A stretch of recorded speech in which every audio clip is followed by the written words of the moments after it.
It's 5 o'clock somewhere. The Houston Texans head into the break looking good. That would be so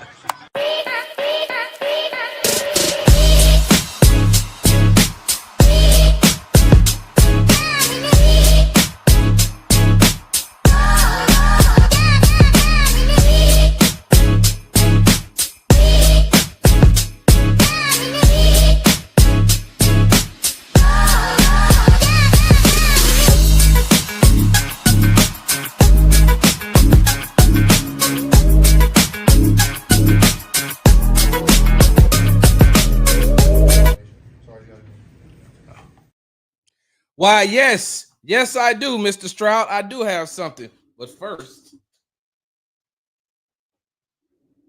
hey, man, I can't have a set looking bad.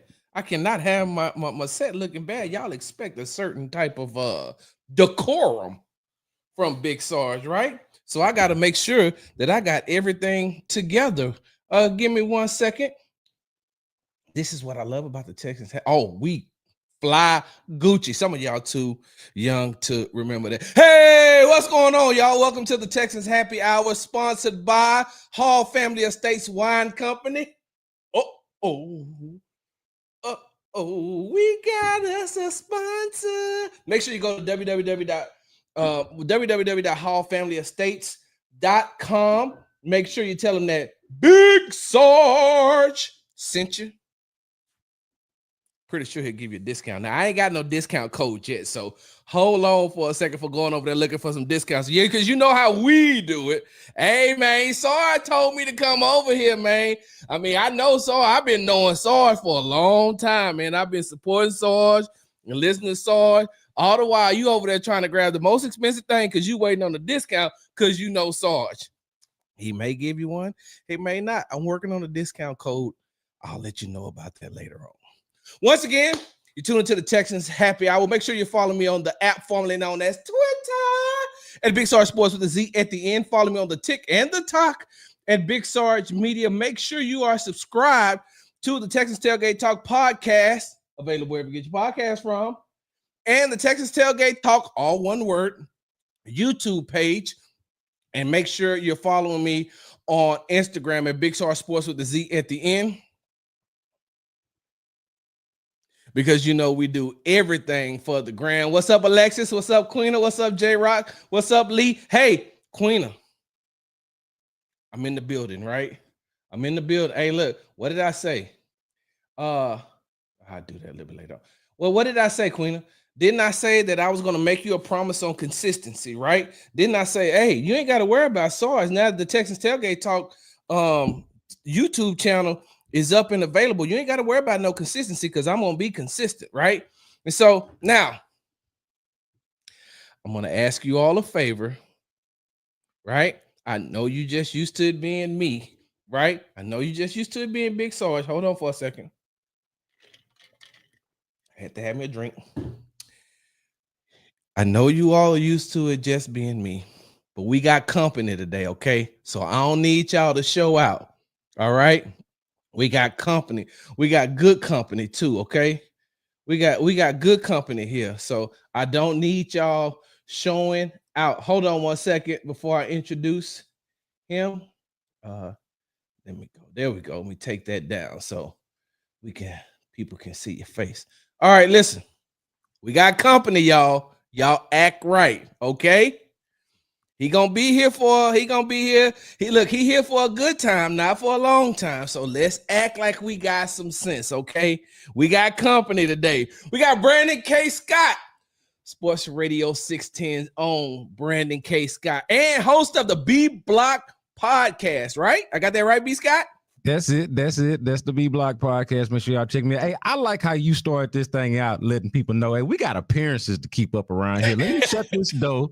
Let me make sure that the vibes is correct, and we holding up these appearances around here, man. I can respect that, but don't tell these people they can't act out, man. They can put their feet up, or however it is y'all get down in the Texas. Let it be business as usual. If y'all be all stiff and everything, don't let me loosen y'all up. And if y'all already loose, don't let me stiffen you up. Be how you are, and let me just come in and go with the flow. You see what Queena said, right? Why can't Exactly, we show Quinn. out? I'm All right, hey, with look. Quinn on that.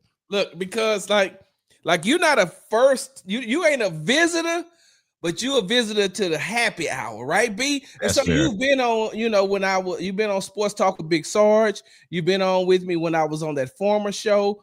You haven't been on the happy hour. So look, one reason I had to get the appearance right is because I'm not gonna present to my supporters a shabby product, one, but two, B, it's a little bit different here, right? Because we have decorum, of course.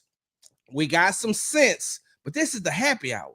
So this just like you over at Carol's during happy hour. This just like you know what I'm saying? That God rest his soul, Scott Gurdon, the sports bar, kicking it. You know what I mean? This the happy hour, B, where we come and we'll get to talking about something, B. And then next thing you know, we may go off on a tangent. Then we'll come back to it and I interact. So if you can, you're going to be seeing me put up a lot of the comments up here, and a lot of the comments. A lot of the things that people saying, people are probably going to be asking you questions. I'm going to throw that up there because in the happy hour, B, we talk to each other. We are truly at a happy hour, just talking about the Texans, man. And well, the Texans and amongst other stuff. Ain't no telling what we might talk about today. Hey, but I ain't gonna lie to you, Sarge. Only because the schedule didn't allow, man. But it's whiskey right on the other side of this wall here at the station, and I almost poured up, but I didn't want to be late.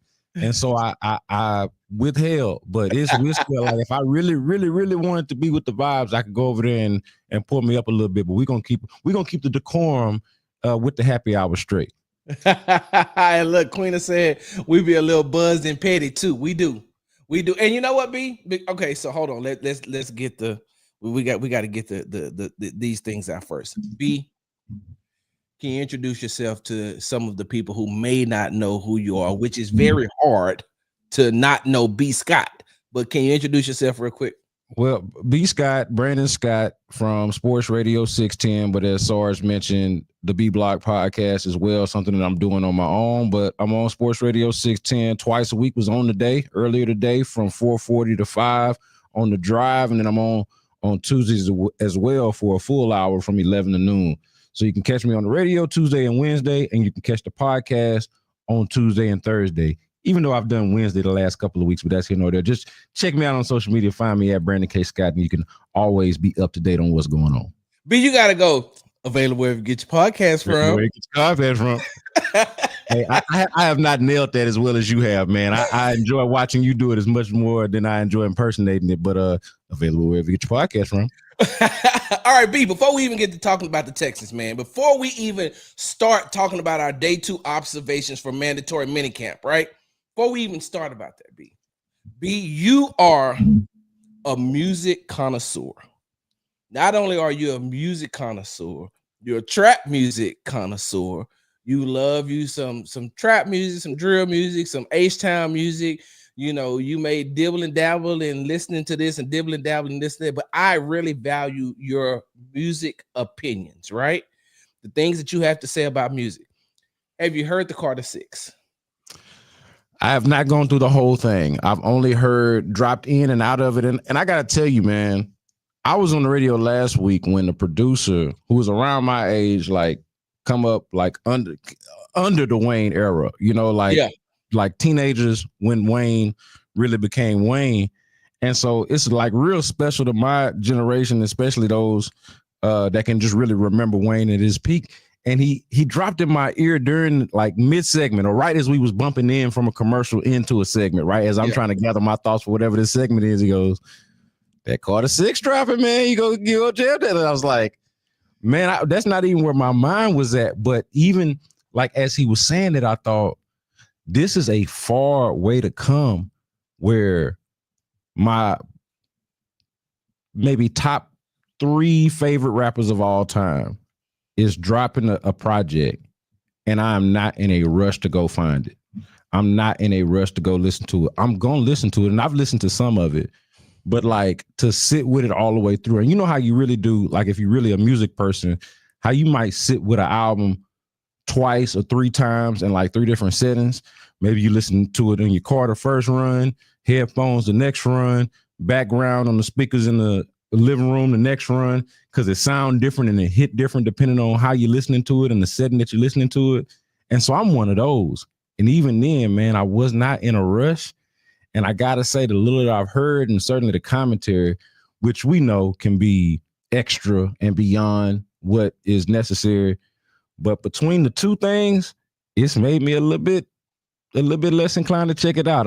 I am mourning the prime Wayne days, and I feel like it's been a while. The last time Wayne spit something that I really was like, yo, Wayne is here, was about 4 years ago when they redid or they re-put out Seeing Green, him and Nicki and Drake. And I thought he killed that verse. That was about 4 years ago. Mm-hmm. But even then, it felt like an outlier, and he just had not been doing that lately, man. I wonder if the game has outgrown or if he has failed to grow with the game yet. But I do still need to listen to the entire project. So I want to say it like this, because I listened to it, right? I listened to it, then I read all the comments, and then I watched the reaction shows on YouTube, and everybody's like, oh man, Wayne done lost it. I heard these people say, oh, Wayne had the beats ain't hitting like they used to, whatever the case may be. And I have a totally different outlook on it, man, because like I'm not gonna lie, I like it. Now, do I like all 20 songs? No. I can't name you the last album that I've liked every song on. I can't remember the last time an artist put out a project and you like it. It probably was Michael Jackson. Michael Jackson probably was the last person to put out a what's that album that got like is it the Thriller album? Thriller, but it was Thriller first and then Bad. I know both of those got mostly no skips between the two of them. Hold on for 1 second. Let me see something. I told you this is how we do it on the man. My babies just did a Michael Jackson like recital type of play where they did dances and songs with all the Michael Jackson hits, man. So I've been all up in a Michael Jackson sort of world the last month or so. Let me see. Hey, look, I should normally I put the but it's some rap like Benny the Butcher had a project that came out not too long ago that was kind of no skip-ish. It had a couple of skips, but for the most part, it was hard. Big X the Plug. I like his. Big X the Plug. He's been on a mighty run. Run. MO3. Like there's some people. MO3. But I'm saying that to say this about because like I'm also like, okay, so Wayne been rapping for 30 years. Mm-hmm. And so I've listened to Wayne for a very long time. Like I've heard Lil Wayne for a very long time. So I'm listening and I'm like, how long do we think that he's just going to be able to continue to be the old Lil Wayne? How many, like he can't be in his 20s Lil Wayne anymore. Like he's getting older and he's aging. And I feel like he still got, he still be spitting to me. Like I said, I didn't like all the songs, but if I'm listening to the words, I'm saying to myself, yo, like maybe on a different beat, okay. But I'm not gonna lie, I like the project. I didn't like everything. Like, look, T.I. is one of my favorite rappers, and there's some CDs. Damn, I done aged myself. Hey, that's what they want to me. That's what they want CDs. Look, there's some cassettes. This the car I just bought is the first one where I don't have, and I ain't saying I've been listening to the CDs the whole time. Mm-hmm. But in my Toyota, when I first bought it, I still had my CD pocket. The CD slides above the mirror on the driver's seat. I had that when I took it from the last car, put it in this. This is the first car I just bought where I did not put that in there and don't plan to put that in there. So I'm right there with you. Look, LPs, right? I'm about to say 45s in a minute. 8 tracks. I'm old enough to remember 8 tracks. But there's a lot of people that have, a lot of my favorite rappers that I can't listen to their album completely through. Listen, and I know this is probably a bad name to say right now because of the way a lot of people feel about him, but I'm a huge Kanye West fan.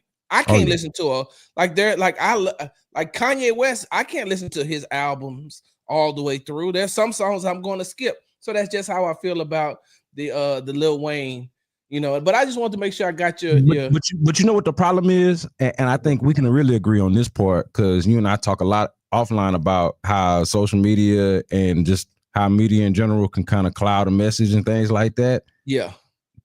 And this is especially when you don't have a chance to go and or haven't either don't have a chance or haven't taken the time out, whichever the case may be, to go out and investigate it for yourself or listen for yourself or find out for yourself. And you're just kind of consuming your timeline. Yep. Timeline, not on purpose, but just for whatever reason, because it is a lot of people that can just consume hip hop that are on my timeline, whether they got good intentions or not. All they are clipping is the bad stuff. Yep. They're clipping some of the whack lines, some of the stuff that sounds a little weird, but it's all taken out of the context of the full project, or it is withholding some of the stuff that might actually be fire. Because we all know Wayne can rap. And he ain't forget how to rap. Now, I am concerned about, like, to your point about him aging. I wonder as guys age, kind of similar to the point that Andre 3000 talks against and is scared of doing. How many of them, when they age, does their rap sort of evolve with their age? Like, let's say I'm 45, but my raps are still 22. And Andre 3000 had said that he's like, I don't rap no more because I ain't got nothing to rap about.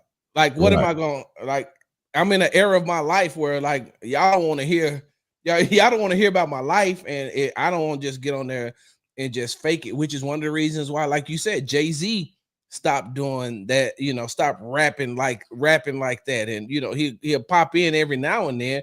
And, somebody made a great point, though. I think that we're at a point where I feel like Wayne should just do features. That he should just hop on somebody's song and keep it moving, man. Yeah, or also maybe, and this is me saying this without listening to the full project, so forgive me, but I will say also maybe not try to play too much into the Wayne persona, and like just like allow the music to grow with him, or allow him to grow with the music, as opposed to, like, I feel like there is a trap of, he has set the bar and the standard so high, and his brand is so specific that he's trying to live up to something or trying to be something. Whereas, like, again, like I said, man, we know dude can rap because he's been doing it, like you said, for 30 years at a high level, consistent. I also wanted to, this is one of my Gucci Mane arguments of like, what happens after you make so much music, right? Yeah. Gucci Mane is somebody like this. Zero is somebody like this. After, man, you go back and you look at their catalog, you're like, my God, he made so much music, and I listened to most of it, but I almost lost track because he's always making a new project. Wayne was like that for a long time, and I wondered on the back end of your career if that can hurt you a little bit or stifle some creativity or just something harder that you got to fight against. Man, when you get an opportunity, bro, I don't know if you listen to Don Tripp and Starlito, the Step Brothers. Ooh, that Step Brothers 4 is fire. I'm not listening to the 4 yet, though. Yeah, Step Brothers 4 is amazing. But B, like I said, man, we're just looking at we're looking at nostalgia. We want that old, a lot of people want that old Wayne back, right? We just want that nostalgia of, what Wayne used to be. And, speaking of what used to be, you and I had a very interesting conversation about Nick Chubb. Speaking of nostalgia, right? Yes, man. I like this too, though, because it's so good to talk to people that can see the same thing that you see, but see it from a totally different lens or perspective, right? Like, we all are operating, and especially when we all operating with sense, and I respect the fact that the Texas Tailgate operate with good sense. We all operating with good sense, but our minds go in different places, or we approach something a little bit differently, even if we are all acknowledging the same set of facts. So this will be fun. This will be fun to do with the Nick Chubb thing. Oh, for sure. And that's why I tweeted out the other day that I love having conversations with people who can, especially sports conversations, who can respect the opinion, but just disagree with it. And when you got two different views on it, you'd be like, hey, man, look, I respect it. I just got a different view, and I respect it, but I don't agree with it. And so,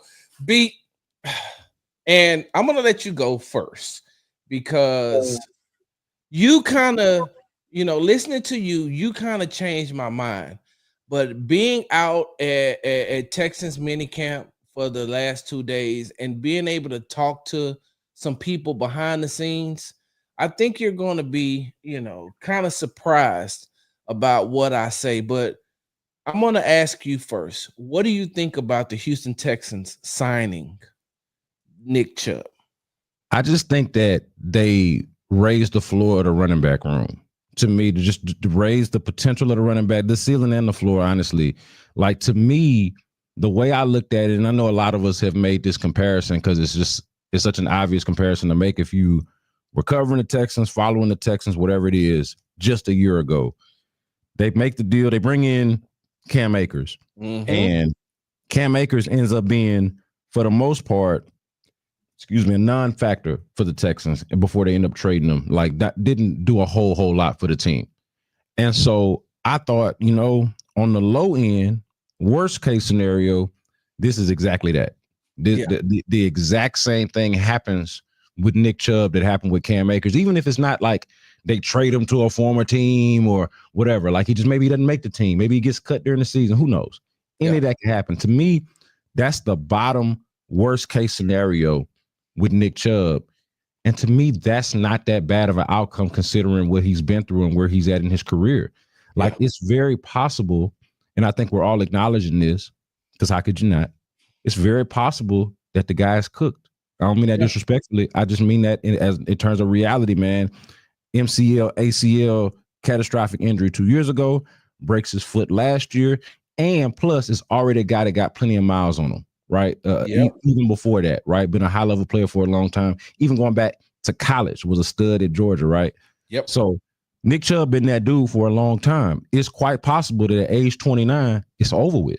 It could be. To me, if we all acknowledge that and understand that, if that turned out to be the case, that's not the worst thing in the world for the way that the position is devalued and how you're able to bring in a guy of this caliber basically for nothing to take a flyer out on him.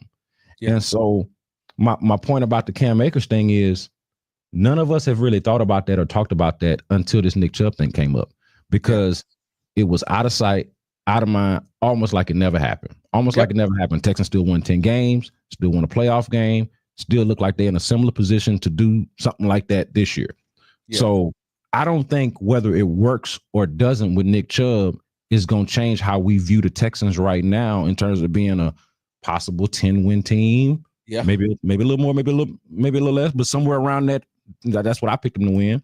So they're going to be that whether they made this move or not, whether this move works or not, is what I believe. And so there's that. If it works, okay, if he is, I said this on the radio just a moment ago, if he's 75% of Nick Chubb, that's still pretty good if you're talking about your second back. Now, if they didn't have Joe Mixon, if they were relying on Nick Chubb to be their number one guy, we having a totally different conversation. But B, hold on. So real quick, because one of the things to your to what you're saying about Cam Akers, that's what I said. I think on this earlier this week, I said that I did a podcast and said Casario is playing chess again. And using that same, he's playing chess and he's using that same Cam Akers blueprint, because if you can get Nick Chubb in here and he does, I said if he could be 75% of 2022 Nick Chubb, then you win. Right. But if he's not, and you can pick up on that throughout training camp and maybe the first couple of weeks into the season, now you've done what you were able to do with Cam Akers last year, give this guy an opportunity to get a job, but you also was able to get you a draft pick out of it, Yeah. And it was, like you said, it was nothing wrong just bringing them in. So I just wanted to say that I agree with that too, and that's one of the things that we talked about here. Yeah, so to me that's the low end of it. That to me is it not working out, quote unquote. Yeah, and even then you can find a way to make something of it, like you mentioned, if you get a draft pick, or again, it's not really no sweat off the back, is I guess the point. And then we all know I don't have to introduce none of your audience, and certainly not you, Sarge, to Nick Chubb. Yeah. I don't have to tell you about him. You know who he is. Yes. And so if you pointed this out on Twitter, rightfully so, big if. And we all know if was a fifth, this the happy hour, we all understand. But if, okay, and I already gave you the downside, I'm acknowledging that. And now I'm giving you the if on the good side. Man, what we talking about here, we talking about, Sarge, addressing one of the issues that I've had with this team for I don't know how long now. and that's not having a backup running back or thinking that you did and you didn't. Yeah. And I thought, like, the last time I thought they were going to have it was 2 years ago when Motor Singletary was here, and I thought that Dameon Pierce was going to be the lead guy. And I liked the idea of bringing in Devin Singletary as the backup running back. I love Motor, man. Motor was a good guy. I love the man. Hey, for a dude, you look at Motor, man, and you like, man, that just looked like a regular. And then he get out there and, man, he's a dog, man, for real. But hey, wait, hold on, B. Side note. That year, I wish they would have. If they knew that Dameon wasn't picking up the offense like he should have, and he wasn't picking up that run zone blocking scheme, they should have kept Mike Boone to back up Motor, and I think that would have been a good 1-2 punch. But you understand, I don't disagree with you, but you understand why they didn't, or why, because you got to take yourself back to that time, because you were there. Take yourself back to that time and remember the season that Dameon Pierce was coming off of. Yeah. That's his second season, coming off that rookie year, where if he doesn't hurt his ankle or whatever it is at the end of the year, he looked like he was on his way to having a close to 1,000-yard season. Like he looked like he was that guy. And so they go into the season, go into first year DeMeco Ryans talking about Dameon Pierce as their number one back.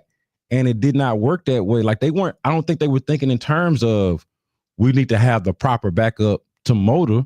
It was, man, I'm so glad that we got Motor to back up Dameon Pierce. But what I didn't anticipate, and what clearly they didn't anticipate based off of how it played out, and especially off of your point that you just made about Mike Boone, they clearly didn't anticipate, even though and despite him not necessarily picking up the zone blocking scheme early on in camp and everything, they didn't anticipate him sort of falling off a cliff the way he did. And I hate to put it that way, but just in terms of the difference in what they were getting from rookie year to year two, they clearly wasn't planning for that and didn't see that coming. So, but I only made that point to say that was the last time I felt good about their 1-2 punch at running back, and it didn't work. Yeah. You know, so that's all to say that this is different. Joe Mixon and Nick Chubb to me is a different conversation. But B, and you know, I think I was telling Randy McElvoy, sports director. Of course, you know, but for those of y'all who don't know, Randy McElvoy is the sports director at KPRC to Houston, the NBC affiliate. And him and I were talking before I went on Sports Sunday, and this is something that I had said during the happy hour. I think I made the point with AD, the host of the H-Town Rundown, but. B, my thing is, because I can make a case, and we're going to get back to Nick Chubb real quick. I can make a case for Dameon Pierce not being on this team, and I can make a case for Dameon Pierce being on this team, right? Yeah. And so when you look at it, and when you look at it, one of the things that kept Dameon Pierce on this team was the fact that he was very good at special teams, right?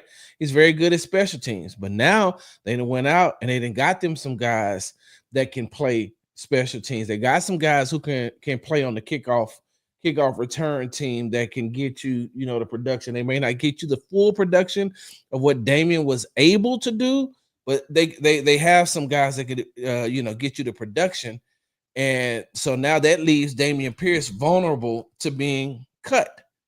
But I also can make a case, and like I said, I had made this case earlier, and then when I was listening to you today during your segment, you said, yeah, but Dameon Pierce is still here, and the guy who was calling the offense is gone, right? When you was talking about that, right? I heard you make that point, and that brought me back to the point where you also got to realize, and this is my case for Dameon Pierce, he's in his third offensive system in 4 years. That is a lot. That is a lot, right? I mean, but also, and what I also pointed out in that segment was not only in his third offensive system in 4 years, but this is the key in terms of the case for Dameon Pierce. The last time, so that system is gone now. Yep. And before that system was when he was good. Yeah. You know, and so I asked the question, which was bad? The system that they got rid of, or the player that they couldn't find a way to use in the system? Which is, I think, it's still an open and fair question to this day. Yep. But my thing is now, though, too, B, and that's going back to him may not be able to make the roster. And I don't want to say not make the roster. I don't not cut, but traded. because I think that Dameon Pierce still has some good value, and if they decide to trade him, they can get something back from him. But B, if you look at it to where the running back room right now, there's nothing that Dameon Pierce can do to outdo a Joe Mixon, a healthy Nick Chubb, a running back like Woody Marks. There's nothing like he has to ball out in training camp. He has to show Nick Caley, and he has to, because Danny Barrett loves him, man. That's the running backs coach. I'm talking to the people that are watching the show. You know, the running back assistant head coach, Danny Barrett loves him. Danny Barrett loves him some Dameon Pierce, but he also knows that, you know, in this league, you got to produce, and you got to produce to be able to stay on the field, or to be able to get the reps. And so with that being said, you know, back to Nick Chubb, right? So B, like I said, you and I had the conversation. A lot of people, a lot of Texans fans are still mad at me because of my opinion on, hey man, this guy hasn't played a full season in 2 years. In 2023, he tore up the knee that he had messed up in 2015 and 2020. It's the exact same knee. He tore that knee up. And then he broke the foot in 2024 after playing 8 games. He broke the foot on the same leg he was having the knee issues on. Yeah. He's 29 years old. He turns 30 in 4-5 months. In December, he'll be a 30-year-old running back, right? With the amount of production that he was given to the Browns through 2022, that's a lot. That's a lot. That's a lot of miles on his body. That's a lot of miles on his body. That's a lot of, you know, he's an older running back, and he's had major injuries, right? And so that was my other side of the if, because everybody that I've talked to, including you, I can see if he's healthy, you're going to get one hell of a back, and somebody that you can put your full confidence and your trust in if Joe Mixon goes down. But with that if, because that if gives you 50-50 positive, or 50% positive and 50% negative. And what if it falls on the negative side? So that's all the points that I kept bringing up, B. And I brought those points up, and I kept talking about those points all the way up until the last 2 days. And I'm going to tell you how. Because you got to lay eyes on Nick Chubb. That's why. Got to lay eyes on Nick Chubb, right? I got to lay eyes on Nick Chubb. But not only did I get to lay eyes on Nick Chubb and seeing him moving throughout the drills, not only did I do that, because that's important for me. Like what would totally win me over is what's going to totally win me over is if he has one hell of a training camp in preseason. Then I'm gonna be like, oh hell yeah, you got it. Come in, mentor, because I also can see him mentoring Woody Marks, because there's a lot of Nick Chubb in Woody Marks. And so you teach him how to be the running back that you are. But the last 2 days, right? So I asked, because I specifically asked D'Amico on Tuesday about the injuries. Hey, was the injuries a concern? And so I'm listening to D'Amico talk, and then it started to make sense to me, because D'Amico was like, you know, he's had that knee injury is something that normally takes 2 years to come back from. He was able to come back, and then he injured himself again. He said, but what a lot of people don't realize, and this isn't verbatim, but you know, I think I played the clip on yesterday. He said something to the effect of, it's hard to rehab and to work out at the same time. And so to watch this young man go through this process and go through what he went through is a testament to him even being back on the field, right? And then D'Amico talked about his injury that he sustained and what he had to go through in order to get back on the field. So I said, all right, because I believe in D'Amico. Like, I'm a huge D'Amico Ryans fan.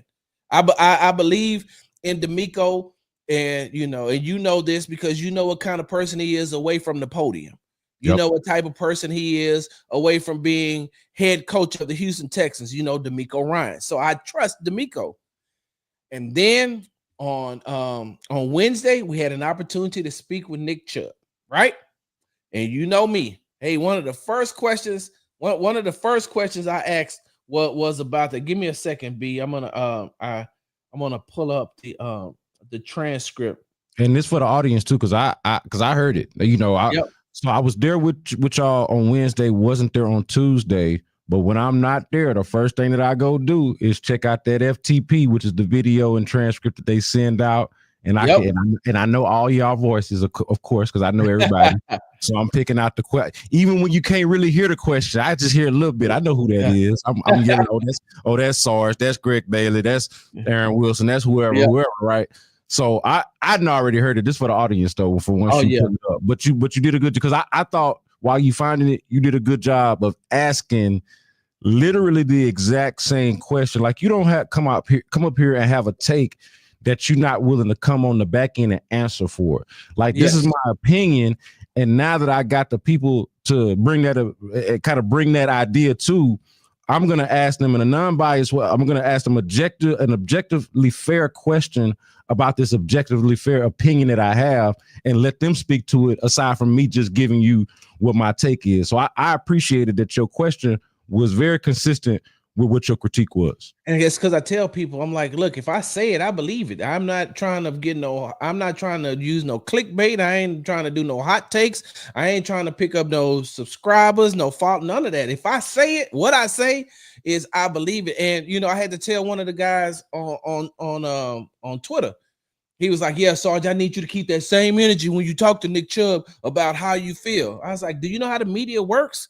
It's like, I'm definitely going to keep the same energy, but I'm going to ask the question professionally. Right. Because one thing about these players, B, and you have been doing this for a very long time, and it's all about, one, building the relationships, but not only building the relationship, I could have this take because it's something that he's thinking about. He knows that it's being talked about. He he had the injuries, and he knows that there's room for concerns, and like, hey man, hold on. So what is really going on, right? And the Houston Texans went out and they wanted you, which I asked him about that too, about what did it mean to you for the Houston Texans to want you, right? But when I asked him about the injuries, B, he said, I would say that that's all behind me, and injuries happen, and with that, and with what I did, it takes 2 years to really get back, and so I'm over the hump. I'm back home. I was back home all off season, where I trained, every year since I was in high school, and I was able to get a full year of doing the things that I do best. And so now I'm feeling good as I've been in a long time. And B, listening to what D'Amico said, listening to what he said, watching him on the field, watching him take handoffs on Wednesday, I'm saying to myself, okay, so I'm not saying I don't still have the concerns, and I'm not saying that that's still not, but where I was 50-50, now after hearing him talk and laying eyes on him, I'm more on the 70% side now, right? So I'm 70% bought in, but I'm still 30% over here like, but I still have to see it, because once you start having those type of injuries and you have them in consecutive years like that, it's a cause for concern, especially for, an older person. But I will say that, and I've always said that, hey man, I'm not here to say he's not going to be any good. And, I'm definitely going to give him the benefit of the doubt, but now I'm more confident. I'm more confident in saying, yeah, I think that this young man still has something. All right. So another thing that I want people to think about with this whole Nick Chubb conversation, and this can even apply to the Dameon Pierce thing, because where we sit right now, minicamp just ended, right? And we don't know. We haven't got the training camp yet. We don't know how the depth chart going to shake out. We don't know who's going to make the team. Like, that's the interesting part about it.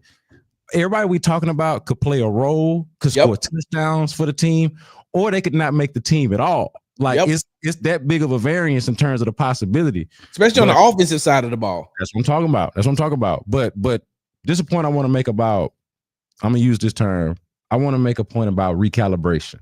Yeah. And recalibrating what your expectation is for a player in a different year. Okay, so we know we got the receipts. We've been following football. We know who Nick Chubb is. We know what Dameon Pierce's story has been. But acknowledging that, and this is the case in every sport, but I think in football even more so than any, where every year is different, and especially in a running back's case where you have injuries or you're having to try to reinvent yourself, every year is a prove it type of year for a running back. Mm-hmm. And I could totally see, and this is the optimism part, where you just sort of recalibrate the roles of, whereas Nick Chubb used to be number one back, had that 1-2 punch with Kareem Hunt, but it was clear Nick Chubb was that guy, and Kareem Hunt was just a hell of a guy to have as the second guy. Like that was a nice little run they had. Yep. Okay, we're not talking about that Nick Chubb no more. Them days, and no disrespect to Nick Chubb, them days likely over with. But what if Nick Chubb is Nick Chubb now in a place where you just recalibrate the expectation and what it is that he's gonna offer to you, and he's just a hell of a maybe better version of what Kareem Hunt was behind him back in the day. Yeah. You're talking about Nick Chubb as a number 2, okay? Recalibration. Same thing with Dameon Pierce. Now, again, I don't know who's going to make the team. Got to figure that Woody Marks going to be on the team. They just drafted him. Nick Chubb, since he passed his physical, they didn't sign him. Got to figure he's going to be on the team. That would be pretty embarrassing. Or something got to really be wrong for him not to make the team at all at this point. So Joe Mixon, Nick Chubb, Woody Marks. Okay, we know how they feel about Dare as a special teamer and as kind of a behind the scenes kind of guy that they really like. So all of these different possibilities, but let's just, for the sake of the argument, entertain that there's a role for Dameon Pierce. Well, how much you like it better, since they wouldn't have using him to begin with last year on the offensive side? How you like him as the third back, with behind Joe Mixon? So now you're asking less of, expecting less of, but maybe that brings more out of Dameon Pierce. And we've seen him excel in that role in college when he was in Florida, running back by committee situation. That's what got him to the league to begin with. And so maybe he's better in that type of role where he's not the guy or the only guy, but you got Joe Mixon, you got Nick Chubb, but wait a minute, they're a little bit older. We don't want to run them into the ground. Oh, we got Dameon Pierce that can come in here and get 4 or 5 carries or whatever it is. Like if you expect less, a scheme that's more of a fit for him and recalibrating his role, I could see success for both of those guys, again, if healthy and depending on how the numbers game play out. And again, I think the Woody Marks point is important too, because he's the one, like a lot of people at the station have framed this as Dameon Pierce versus Nick Chubb now. Yeah. And you know where I stand on this Nick Chubb thing. I'm like, look, if he passing his physicals and he looking like he looking, I'm sorry, that's not the competition. The competition now is Dameon Pierce and Woody Marks, or the Dameon Pierce, Woody Marks, Dare Gumbawale, JJ Taylors, and British Brookses, and who am I forgetting? Jordan. And so that group of guys, those are the guys that's competing while you got these 2 other established guys. So can he be better in a role like that? That's something that I'm holding out the possibility for. And I like what Woody Marks brings, and I said this on multiple occasions. He has that one intangible that stands out: his ability to catch out of the backfield. Yeah, his ability to be another outlet for CJ Stroud. He's probably going to have to learn how to pass block in the NFL to become a very effective blocker. But I like the fact that he runs hard and that he catches out of the backfield. Sarah just said Aaron Wilson just reported that they worked out another running back, Jermichael Hasty. I know who that is. It makes me wonder if Woody Marks is hurt. And so, Sarah, I tagged you in something today, and I know that you've seen that. Woody Marks was not at minicamp today. He was not out on the field, and so I'm not going to have any major concerns about it, especially since they have such a long time before they start training camp at the end of July. And when they have the training camp at the end of July, everybody should be back. I think that some of the guys were just held out because they want to make sure that they're fully healthy and have these, they got these little nagging injuries that they want to be cautious about, and they don't want to ruin everything, and they don't want they don't want the media going crazy like, oh, B, you remember Shouldergate? Hey, man, why, B? Why were so many people going crazy because they hadn't seen CJ Stroud throw? I got a very simple answer for you. This is not going to be complicated at all. Social media. Well, partly, and social media we can blame on a lot of things, but I'm going to give you a different take on this. And, I want to say I mentioned this at the end of the B Block podcast that I just put out today because it came to me as available wherever you get your podcast from. Available wherever you get your podcast from. Want to point that out because it came to me as I was talking about this because so my original thing with the whole CJ Stroud thing wasn't even about the shoulder injury itself because we didn't have a whole hell of a lot of information about it. I didn't know when it happened, how serious it was at the time. I'm talking about when we first got out there and he wasn't throwing. And so my thing wasn't the shoulder injury. It was more so man, it got me nervous. It got me thinking, man, last time I saw CJ Stroud, they was picking him up off the ground. They was helping him to the sideline because they couldn't protect him. CJ Stroud rookie year, they couldn't protect him, man. He hit his head on the concrete out there against the Jets. Because there was the concrete too. That feels terrible. And look, Sarge, I ain't forgot none of this, man. And so it had a lot to do with that of just like the urgency of protecting the quarterback. Whatever the injury is aside, just like this the franchise quarterback, and we can't mess around with this whole offensive line protecting CJ thing because it's not just it is not just an offensive performance issue. It is to me, health and viability of your quarterback going forward issue, which makes it two-pronged. Obviously, you got to be good to have results, but if you're bad, it can have drastic, like football tragic implications on your future. And so I just kind of looked at it as a two-pronged issue, like as like an offshoot issue of something else.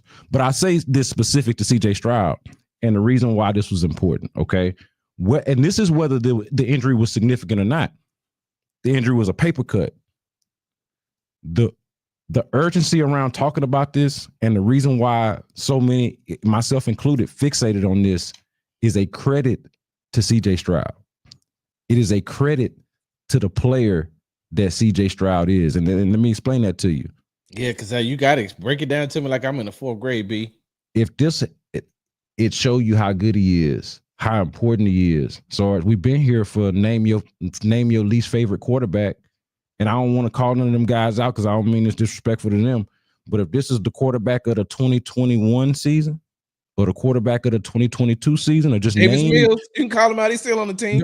Davis Mills, Tyrod Taylor, I mean, and this is just me. Brian Hoyer, Brock Osweiler.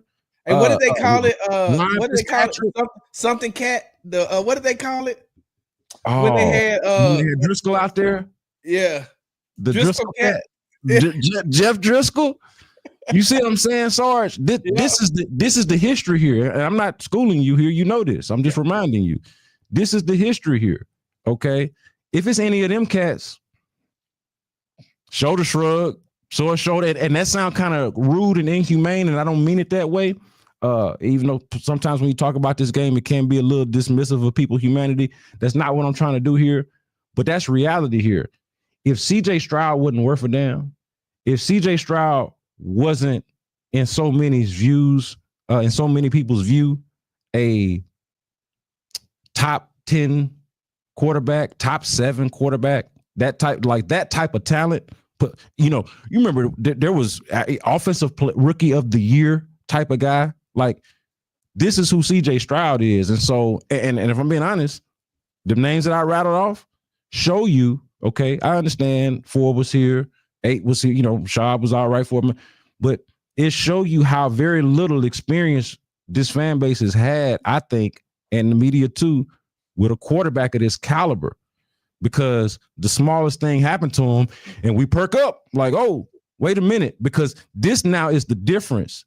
Sarge, and I mean this from my heart, man. This the difference between heaven and hell, man, because we've been here the real deal at quarterback, okay? And to me, I said this on the podcast too, the only thing or the main thing that could derail the Texans season is a diminished version of CJ Stroud, or worse, no CJ Stroud at all. And so that's why the fixation is there, because, man, this dude is important. B, I gotta disagree with you, B. When you have a franchise quarterback, it's important to me. B, hold on, timeout, right? I'm listening. Hey, first of all, you're tuned into the Texans Happy Hour, sponsored by the Hall Family Estates Wine Company.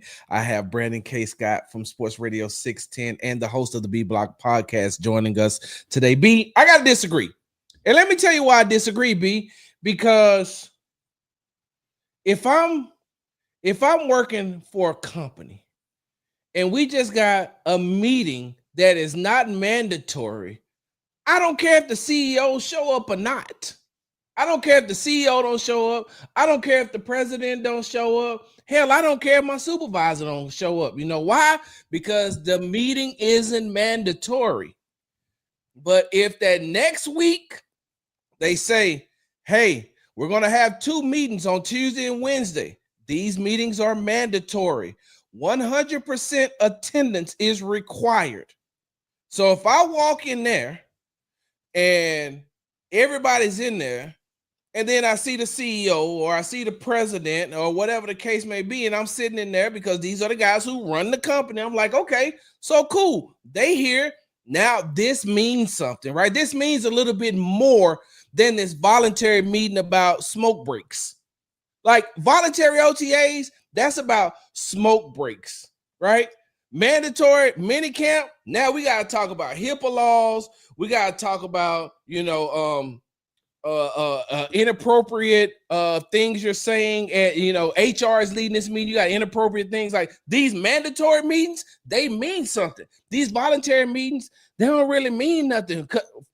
Especially if I don't smoke, I don't care who goes outside and vape. I don't care. I'm really just here so I can give the optics of, hey man, I'm here, right? And so I'm not saying that CJ didn't want to be there, but my thing is it was just voluntary. So even if I didn't see him throw, I'm cool with that. For me, I think that it just got overblown because it's just so many other narratives. And the one thing that, so like for me, B, it was different because I knew exactly what was going on. Like I knew exactly that CJ wasn't hurt, like people were trying to say. I knew that CJ could lift his arm. I knew that CJ could lift his shoulder. I knew that CJ wasn't holding out for more money. Like all those things, like that's crazy. That's the part I didn't like, B, because listening to you, I understand what you're talking about. And it could be a genuine concern if we're talking about training camp, right? B, I didn't even care if he threw in mandatory minicamp. I wouldn't have even cared then because we're not at an important part of the season yet. But if we get to the end of July and that first day that we're out there and we're observing minicamp and CJ ain't throwing, oh, now hell no. Hey, as soon as D'Amico come to the front, hey, so why CJ not throwing? And then if he don't throw the next day, hey, why CJ not throwing? Like I'm going to ask him every day until CJ throws because now you're preparing for the season. Voluntary OTAs and minicamp, all you doing is checking the boxes and making sure you got everything that you need for the next 5 or 6 weeks because they are not going to really see you like that, or they can't really have that type of contact and interaction that they can have with you while you're on the field. So be that to me, that's why I felt like it was just a non-issue. Now, listen, I don't disagree with nothing you said, especially the part about not showing up to work when you ain't really got to. Okay. When they tell you it's voluntary, because if it ain't voluntary, like I don't like when they say, and this can be even a criticism of the NFL football culture too, if you want to take it that way. I don't like it when you tell me something is voluntary, but it really is kind of mandatory. You got to be, you're being voluntold. That's how they told us in the Army. You voluntold. Yeah. I don't really like that. That don't really sit right with me. I'm all for, okay, if it's voluntary, then it's really going to be voluntary. And I'll show up if I want to or if I can or whatever. And if I can't or don't want to, I won't. And so I'm with you on that, and I respect that position. Here's where I would come back to the point that you made earlier about social media.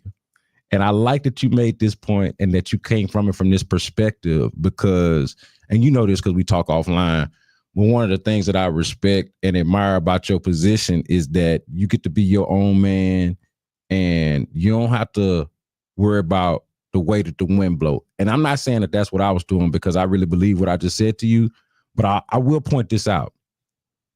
I am trained and wired in a way that to be skeptical. Well, to be skeptical for sure, which I think that part is healthy, but that's not what I was going to say.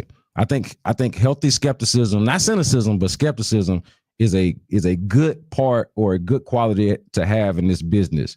Hey, wait, don't be using them big words, B. We 55 minutes in, we've been drinking. So go ahead. My bad. Let me get back to this though. But the one thing that we are trained to do in big box traditional media, everything is a big deal. Nothing is a small thing. And that is, I think, a little bit dangerous. And the social mediaization of media, where if it's trending, you got to ride that wave. Yep. If the algorithm is kind to it and it's big on search, that's a term in our business, by the way. Hey, this is big on search. That means people searching for it a lot. Then you got to ride that wave, right?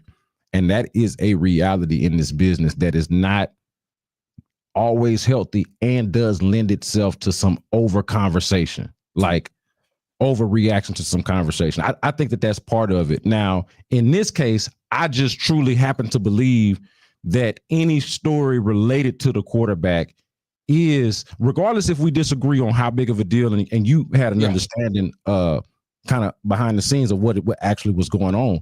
But even if we just disagree on the severity or the seriousness of whatever it is, I think that the quarterback is just, especially one, to my earlier point about CJ's caliber of quarterback, is just a topic. You know, it just is kind of even in an uncomfortable way, because it's like, man, so much else is happening. But the quarterback, because of the algorithm, because of people's interest, to be quite honest, you know, they want to talk about the quarterback. And so there is a little bit of that happening on top of, you know, whatever your actual feeling is on the top. B, one day when I have you back, I had this conversation with you. I've had this conversation with Jonathan M. Alexander from the Houston Chronicle. I've had this conversation with DJ BNMA from ESPN, and I want us to have a roundtable discussion, and maybe we'll be able to bring on a couple of more people. But I want to have a roundtable discussion on how the new age media is shaping sports, just sports in general. I don't want to talk about anything else. I don't want to do the politics, this, that, and other. But because I'm old, B, I came from an era where the only way I got my facts was from the newspaper or the radio. It's either radio or the newspaper, and then it was the magazines. And so now we're in a social media era. We're in a digital era where everything can be manipulated and the words can be manipulated. And I definitely want to have a conversation with you because, you know, especially you from a radio aspect. The one thing that always bothers me sometimes, and I'm not just talking about your station, I'm just talking about listening to the radio in general, especially listening to local radio sometimes, is that when the narrative gets pushed, when the narrative is being pushed, and I'm just going to use CJ for example, when that narrative is getting pushed about CJ, right? I can understand it coming from the national guys because they don't have boots on ground. But the local guys are boots on ground. And so they can, they can, make a lot of that stuff, they can eliminate a lot of that stuff. They can make a lot of that stuff deviate from the path. And there are some guys within this business that instead of making it going away by putting out the facts, they would rather ride with what the national media is saying and make the people think that the sky is falling. And some content creators, they do that as well. They like the sky is falling. I'm saying, but now you're doing a disservice to your supporters or your fans or your listeners or whatever the case may be. And so sometimes I'll be listening. I was like, bro, this isn't right, but I don't say nothing. I don't post nothing. I don't tweet nothing, like, because it's not my place to say it. But I definitely want to have that conversation. And since we're talking about CJ, that's the one thing that I'm just like, talking about.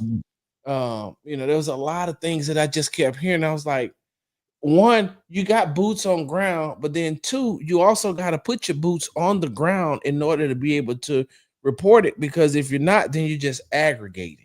Yeah.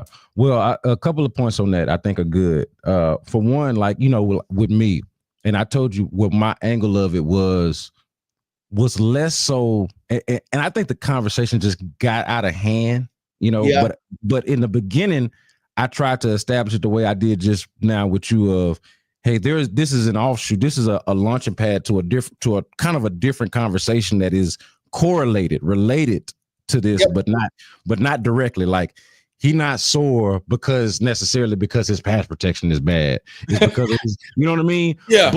But him being sore makes me think about how bad his pass protection was. And so that was my original angle. That's a good correlation. Yes, You're right. And that was my original angle on it. Now, I think as the days went on, and then we had the media session with D'Amico where, he said what he had to say, and we apparently wanted a little bit more, and he had to say, look, I didn't say what I had to say. That's when I think it got a little bit out of hand. But I do want to make this point since we got to it about media, because I can talk shop forever, but I'll make a quick point. Yeah. A big difference in this is for better and or worse. Okay. I'm making this as a statement. You can feel about it how you want. But a big difference in media, or let's just say the newspaper that you grew up reading, that I grew up reading, and the newspaper that we produce, that I'm a part of helping produce today, is content. This is similar probably for the radio too, I would say, something that you can apply to the radio. Content back in the day used to be determined by the instincts and the information of the boots on the ground that you're talking about. The people that are observing and know what they're talking about. That was then. Content today, by and large, is driven by the algorithm. Yes. And so and that is a key difference. I'm talking about just in the difference, not even from when we was growing up, but from when I started in college to where I sit here with you today. We came up with the story ideas. We, for better and or worse, set the narrative based off of the information that we had, and then our journalistic instincts, our natural curiosity, that sort of thing. Yeah. And there was a art to that. There was honestly a coolness about that. Now, man, it's far less cool because a lot of the stuff is just playing the fiddle. You understand? Playing the hits, as they like to say. Yeah. Which got its upside, but then got its downside, because how much of a hit is it? What is it? What is the time and attention that it actually deserves? Are we going to put this thing in its proper context? I think, to your point, which I think is a fair criticism. Okay. So I think that's a little bit about what's happening, man, is that what we're driven by in this business is not always healthy and not always true to our journalistic instincts per se, and more so pandering, for lack of a better term, and to just be honest about it. Well, AB, I'm gonna tell you right now, I'm about to pander. I'm about to pander for real, because I don't want to talk about the two Iowa State wide receivers, because we've seen Jaden Higgins, but Jalen Noel is dealing with. Am I saying, is it Noel or Noel? It's Noel. It's Noel. Because see, this is the thing. Credit to you, Sarge, because now you've been saying it right so long, but how we used to say it wrong, and so now you questioning the right. But if we were saying Noel in the beginning, it was wrong. Yeah. And Noel is right. So you good. You got so Jalen Noel, he's been out since the last day of OTAs, and so I don't want to focus on that. Christian Kirk, man. Now, I've been a big Christian Kirk fan since he was at A&M. Then I watched Christian Kirk when he was with the Arizona Cardinals, and then I had to watch him more closely during his time with the Jacksonville Jaguars. But I've only, I never really paid attention to Christian Kirk. Hey, man, listen. When him and CJ get on the same page like they did, you and I were there to witness it on day 2 of Texas mandatory minicamp. We know what CJ can do with Nico. Man, what is the limit? I feel like sky's the limit, but what is your outlook on what CJ and Christian Kirk can do? And especially, because everybody that talks about him, I think on Tuesday, Kalen Bullock called him a slot demon, and you've heard how Nico has talked about him. Man, when that connection gets together, they had, like, real quickly, like just today, you and I saw that, and I tweeted this out, like CJ was connecting with Christian Kirk, and it wasn't just for like no 5 or 10 yards. He hitting them for like 20, 25, 30 yards, like hitting him in stride. And I'm saying to myself, okay, this may be a good combination. Man, it's both. It is the big play and that reliable short play too. Like he's a threat pretty much for the majority of the field, like a reasonable amount of the field, right? And so to me, that's the thing. You point out what Kalen said about him, calling him the slot demon. Remember last week when we talked to Kamari and somebody asked him, what does Christian Kirk bring? It might have been Cole who asked him, what does he bring? And Kamari struggled to come up with the word, but the word he ended up landing on was stability, which I thought was a real interesting choice of words. Just in terms of what the trust level is, even though they don't really know this cat yet, even though at that point, and mind you, I'm talking about OTAs last week, not minicamp from what you observed yesterday on Tuesday, and then what we observed together on Wednesday, just a growth from Tuesday to Wednesday. We talking about last week. So I say that to say they clearly view this guy as somebody that can be just a reliable set of hands, a reliable route runner, and somebody that's going to be exactly where they expect him to be.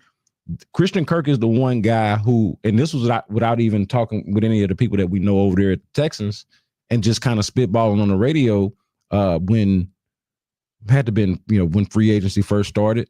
But I thought about this. I must have seen a list about Christian Kirk being a possible salary cap dump, or that basically his time in Jacksonville was going to be over with.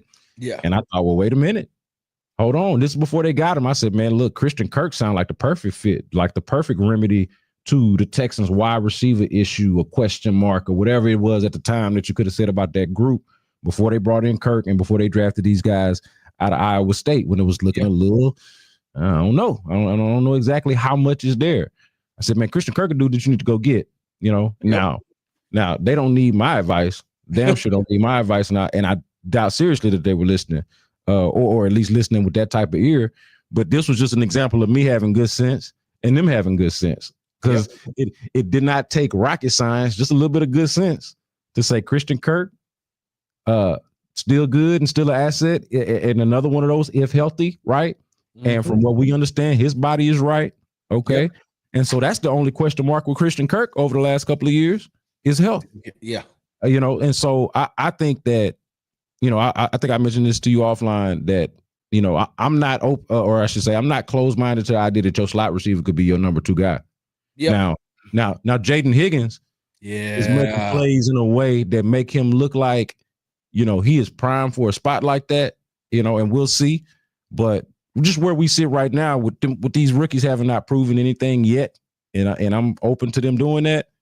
I mean, Christian Kirk, hey, let's go. Let's go. Not as your number 1 guy like what Jacksonville signed him to be a few years ago, but as your slot guy with Nico Collins as your main threat and some rookies that you excited about. Man, all of a sudden, man, I really like this wide receiver group, and Christian Kirk is a big reason why. Yeah, man. And look, I'm just throwing up some of the comments so you can, you can see that. Sideline Sarah says what's crazy about the Jags trading him, according to Jags media, was Trevor was pulling for him to stay their best friends. Graffa says Christian Kirk reminds him of Devonta Smith. That's an interesting comp.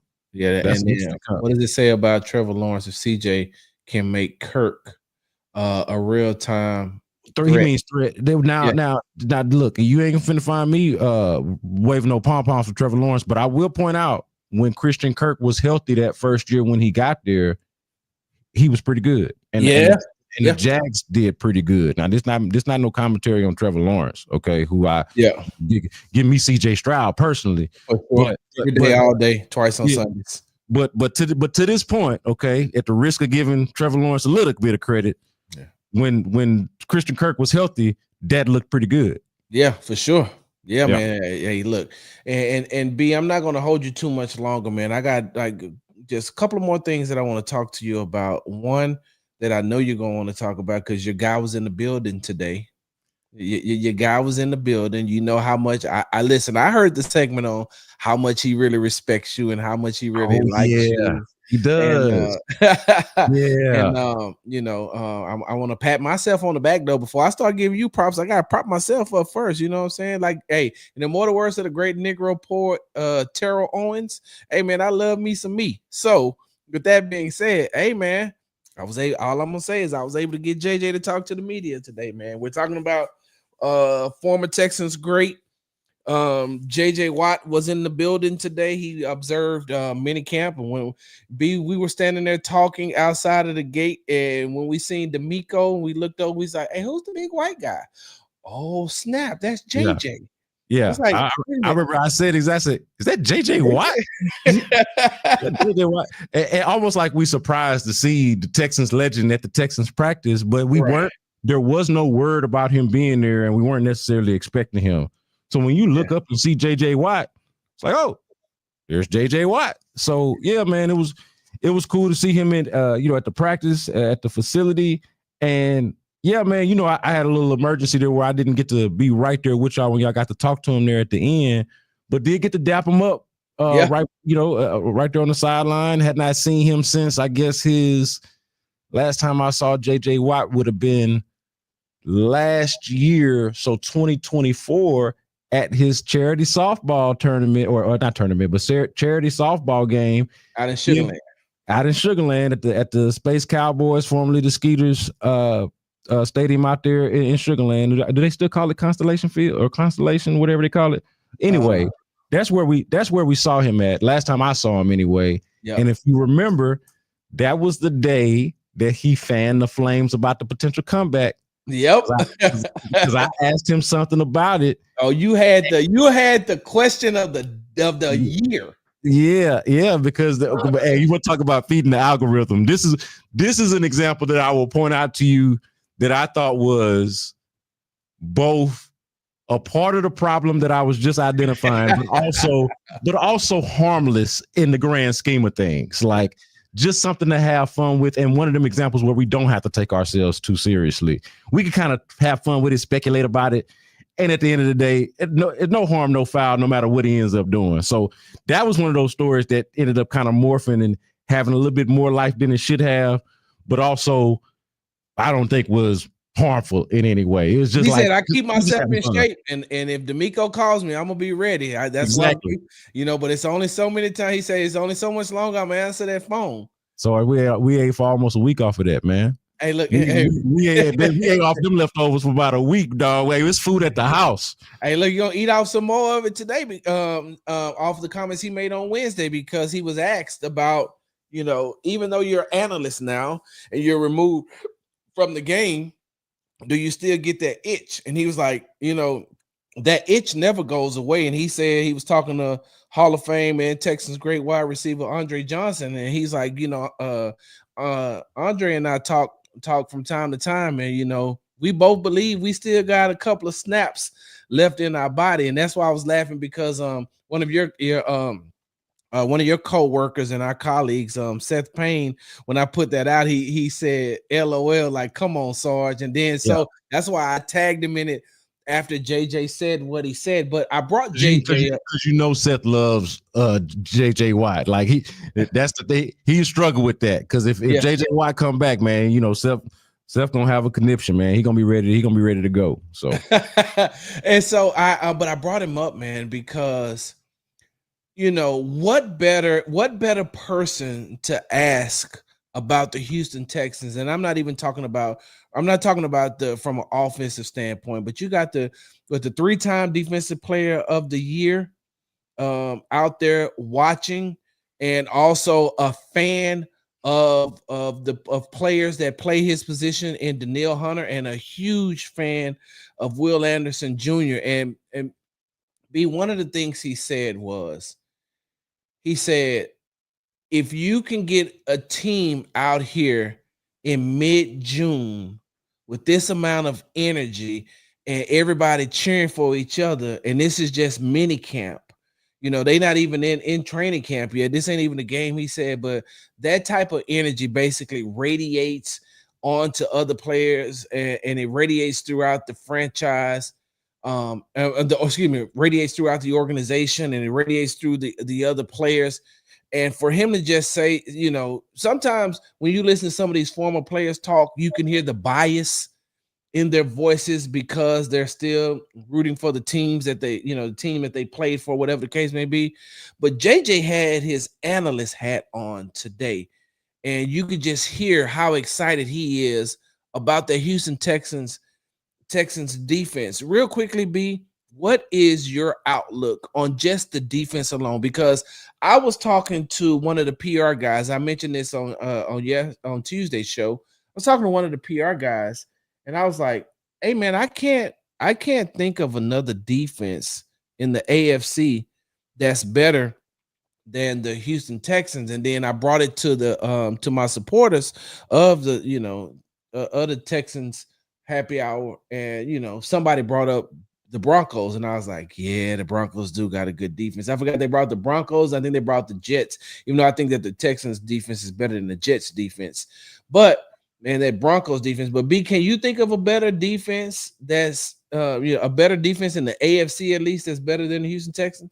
I think the Broncos and the Jets got a pretty decent case. The Chiefs don't get thought about this way because Patrick Mahomes and Travis Kelce take all of the headlines, but their defense has quietly been very, very good over the last couple of years. It's actually more the reason why they've been to the Super Bowl than I think what we fixate on. And I mentioned earlier, the quarterback is the algorithm and all of that. Yep. But if you're talking football, which I know the people that watch your show and listen to you really care about some of the nitty gritty.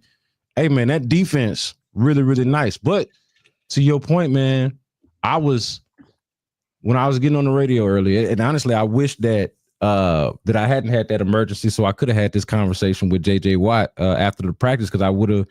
I'm side note excited to watch him as a in-game analyst as opposed to being at the table in the studio, but being more so in the booth at the game. I'm interested to see how he does and what he's going to have to say because I feel like he is somebody that has a lot to say. We'll see if he says it and how it works actually on the broadcast. I'm interested in that. But in terms of the defense, man, I was thinking about this. Like, they were having to talk on my colleagues on the drive about, man, what would it take for this not to be a top 7 defense? One of them said that.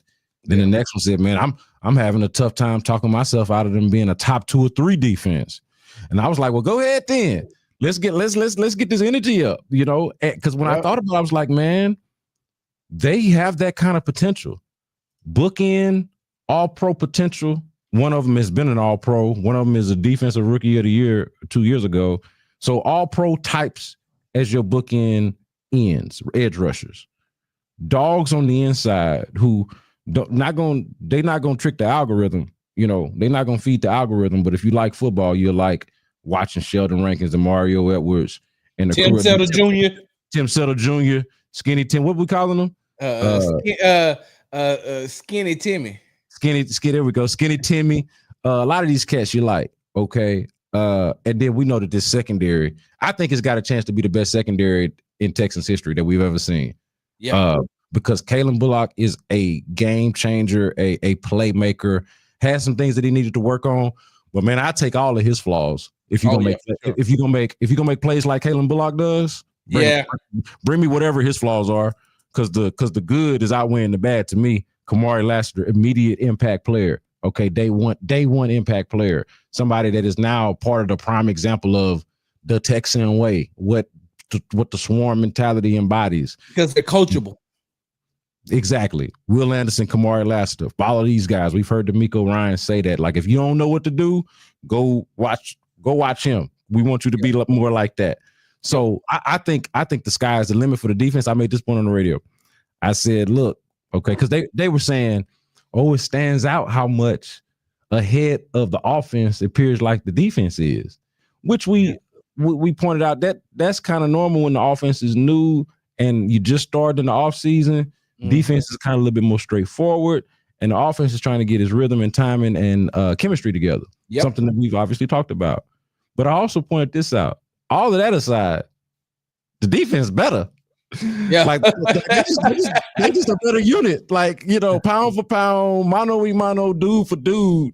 Give me this defense. I'm sorry, no disrespect, offense, but like if it, whether it's a football game, a street fight, or whatever it is, I want to be on the defense side. Man, that defense is good. I believe in them. I believe in them. So that's where I'm at. Is that like I said this? If the Texans offense had to go up against the Texans defense, let's say on a weekly basis, I wouldn't be nearly as positive and as optimistic as I am about the Texans right now. Yeah, because I wouldn't have as much faith in them. Fortunately, you don't go against your own defense. You go against the other team, and it ain't going to be too many defenses that the Texans are going to face that are as good as their own, and therefore they got a good shot at winning some games this year. And the Houston Texans don't have to have a top 5 offense. All they need is a top 10. If they can have a top 10 offense with a good balance of passing and running attack, if they can keep other opposing defenses, guessing on what they're going to do, but if they can be effective in both aspects of that game of running and passing, all they need to do is be top 10. Hell, I can say they can even be top 12 with the way that defense plays, because there's going to be a lot of opportunities where that defense was going to go out there and get the ball back when they make those type of mistakes. And there's going to be some games where the defense is going to have to lean on the offense, and the defense may not be playing that number 1 type defense, but even if they're just playing top 5 type defense to keep the Texans in the game this year, I don't want to have to keep looking and saying, damn, the defense balling now and the offense can't do nothing. And the offense is putting, look, I think I said this, I think I said this on Tuesday's show as well. When we were talking about the Minnesota game, I was like, yeah, Minnesota beat the Texans, but that Texans offense put the Texans defense on their heels a lot with the turnovers and the false starts and the way that they just started out the game. I mean, a lot of those touchdowns that were had were in short yardage situations, and disrespecting Jonathan Greenard by trying to single block him with tight ends multiple times. Bro, what the hell? Have I ever told you what Jonathan said after the game? You did. Yes, you did tell me. Jonathan, it was the least surprising thing that you've ever told me, because I thought the same thing on his behalf. So I'm glad he said it to you. I wasn't there for that. That was on the road. Yeah, I'm glad he said it to somebody that I know. Because I know John too. I was thinking the same thing on John's behalf. Like, what are they doing? Do they not know who JG is? Of course they do. This is crazy. Hey, look, for those of you all who haven't heard this story, or those of y'all who've heard this story, I'm going to tell it again. So after the game, of course, and for those of y'all who don't know, like, I'm a huge Jonathan Greenard fan. Like, I root for Jonathan Greenard, and he's one of the guys that I still, talk to from time to time. I'm still in communication with Jonathan Greenard, because when you meet a good person, like Jonathan Greenard isn't just a good football player, he's a good person. And I've had multiple conversations with Jonathan Greenard when he was with the Texans about things that doesn't even, don't even pertain to football. We're talking about life. I mean, a lot of people don't realize that Jonathan Greenard lost his father and his stepfather, I think, to cancer. And so, he was like, hey, look, my pops passed away. We had a good relationship. My stepfather passed away. We had a good relationship too. And so him and I were just talking about, we just used to talk about different types of things, man. When his wife was expecting, we talked about that. We talked about how he had to, how the Texans put him on a plane to get back here. He had to, haul ass down to Sugar Land. I think it was in Sugar Land where his daughter was born. He had to get back for the birth of his daughter. So I'm saying all that to say that Jonathan Greenard and I have a really good relationship. So when I walked into the locker room, right, and it's crazy because I walked into the locker room and they had finished up the interviews or whatever the case may be. Jonathan was just finishing. And so he's walking away, and the PR person came and was like, he's not talking to anybody else. And JG had his back turned, and he's like, he's not talking to anybody else. And he turned, he's like, oh, shit, I got time for my guy Sarge. Start talking. And so the first thing he said to me was, hey, man, why they disrespect me by putting a rookie tight? Why they disrespect me by trying to send a rookie tight end to block me? He said a rookie. He said, you know how disrespectful that is to send a rookie over to try to block me? He said to try to block me. Disrespectful to JG and very unfair to said rookie. Feel bad for everybody involved. I'm like, man, they didn't spit in Jonathan Greenard's face, and they didn't put this poor rookie in a horrible situation. Hey, The hell. Next time you and I talk offline, remind me to tell you what Kay Stover said about that situation. Okay. I talked to him about I have not talked to Kate about this, so I do want to hear what you got to say. But as I digress, I'm just like, if the offense hadn't to put them in that type of situation, because you're looking at it and you're like, man, the Texans are losing this game, but they're losing this game because you got the defense in some bad situations. They get out the field and coming right back on the field, and then you look up and the score is unbearable. And if you got a offense that is not able to produce, now that's why the score looks that bad. Now the Baltimore Ravens just beat the hell out of them. That's just neither here nor there. I said that they just beat them. So if they can get the production, at least top 12 type of offense, top 12 offense out of the Houston Texans this year to go along with that defense, then they'll be good. But here's the thing, B. Last thing I have for you, because I know you got to go. You got kids, and I know you're gonna be hitting you up soon. I got before we leave too. You don't lose your thought. I got a Jonathan Greenard story that I got to give to, because I know he wouldn't mind me telling it. Okay, so because I write. You see me doing this, B. I have to write stuff down because I'm old and I'll forget. Yeah. All right. So, well, you know what though? Before I even get to the last thing, let us hear, since we on JG, tell us your JG story. Okay. So I'm in a little bit of contact with him on Instagram, but we have not spoken at any kind of length since he left here. Okay. So of course I didn't travel to that game, so I didn't get to see him like you did in Minnesota. But the last conversation that I had with Jonathan Greenard in person was in the Texans locker room. Okay. I forget. It would have been in the regular season. It would have been before that, the postseason, but it was toward the end of the regular season. And of course, it was the end of the season, and he finna be a free agent and all of that. And Jonathan knew that, my radio mantra, which is adjacent with my street name, B. Scott from Hiram Clark. All right. Mm-hmm. So he knew that, and he was trying to understand it, because obviously he's not from here, but where he is from, this is important. Georgia. He's from Georgia, but he's specifically from someplace called Hiram, Georgia. Okay. Mm-hmm. He's from Hiram, Georgia. And so when he saw Hiram Clark, he knew that wasn't Hiram, Georgia, but he was trying to figure out, okay, so what is this? And so of course he realizes, this is one of the hoods in the city that I live in now.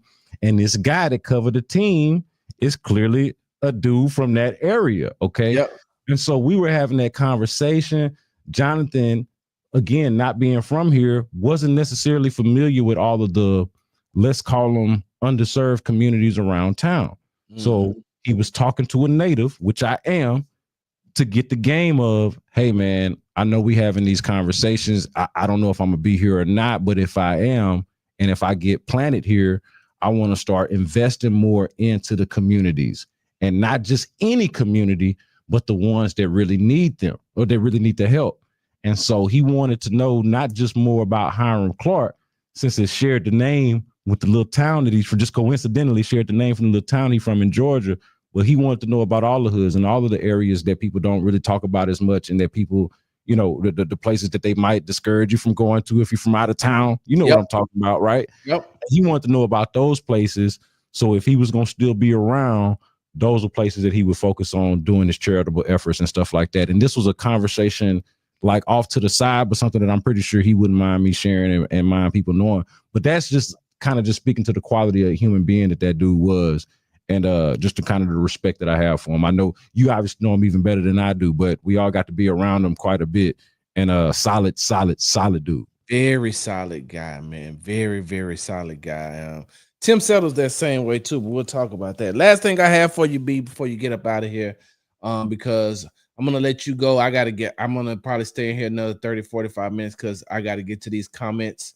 Let's do it. Because, that's part of the happy hour, B. One of the part of the happy hour is a lot of the interaction. That's why I've been throwing it on there, but I want to make sure I'm always one of those people that if you talk to me, I'm going to talk back to you. And that's one of the reasons why I feel like this show, this Texans Happy Hour, is growing, and this Texans Tailgate Talk is growing, because the supporters of the show, but the Texans fans know, hey man, we're gonna have us a conversation. I'm not gonna dominate the mic and you not be able to get your questions or your comments out and not be acknowledged. Because I live by a code of time is the most valuable possession that an individual has. That's one thing you can never get back. So if you're gonna spend your time with me and you're gonna take your time to come here and watch this, then I'm gonna be able to give back. So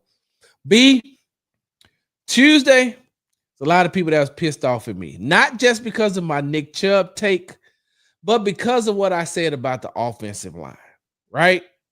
And I said that the offensive line, I tweeted out that the offensive line was having a very bad day. And fundamentally, they were having, the tackles especially, were having a terrible day. And I understand it's not easy to contain Danielle Hunter and Will Anderson Jr. It is not. There aren't too many tackles in the NFL that can contain both of those guys. Not. And I understand that. But when the ball is snapped and Will and Danielle are already at shoulder level with the tackles, they haven't even come out of their stance yet, and Will and Danielle is already past them. Fundamentally, like as an offensive lineman, you got to know, hey man, at least get up. You know what I mean? Like, you know, the snap count, get up and try to do something. So they had to me, and I tweeted that out, and other people tweeted that out, that the Texans offensive line was having a bad day, right? And so they had a better day today. Today was a better day for the offensive line, and there wasn't a lot of work that Will and Danielle did. And I'm just using those two as an example because we know that those are the two that stand out. And those two are also like, hey, look, you my teammate, so iron sharpens iron. I got to do whatever I need to do to help you get better, because even though you're not going to be going up against the talent like us all the time, you're going to be going up against guys that play in the NFL. And so we need to get you better. So, today they had a better day. I did not tweet this out. I did not say anything to anybody about this. I said I'm going to specifically wait until I talk with Brandon K. Scott, host of the B Block podcast, sports radio personality for Sports Radio 610. They look good today, but I got an issue. I got a problem, right? I got a problem. Let's work through it. This offseason, before training camp starts, Blake Fisher got to eat. And what I mean by Blake Fisher got to eat, Blake Fisher looks like Kenyon Green did last year. And what I mean by that is, when I seen Kenyon for the first time last season, I said, bro, why you built like a tight end? Like, why you look like you can run routes? You're an interior offensive lineman. Why are you so light? Like, you got to be heavier than that. Blake Fisher looks like they could put him at the tight end position because of how small he is. I was like, bro, you don't have right tackle weight right now. You don't have left tackle weight. Like, you gotta, and look, I've never played the tackle position, so I can't sit here and say, hey man, I know what it takes to play tackle in the NFL. But you're not, like, he's not big enough, B. And I don't know if I'm the only one that noticed that, but Kenyon struggled last season because he was small and he was being dominated. And Blake Fisher looks the exact same way. Today, Blake Fisher was beat on consecutive play. He gave up consecutive sacks to a guy that, I'm gonna tell you his name, and because I didn't know who he was. I didn't know who he was. I don't know where he came from. Hold on, now I'm gonna look it up right here. All I remember is number 94. A no name. I don't have my roster sheet in front of me neither. Casey Toohill. Oh yeah, no, I heard of Toohill. I don't know who he is. I'm gonna be honest with you. Yeah, but that's fair enough. Fair enough.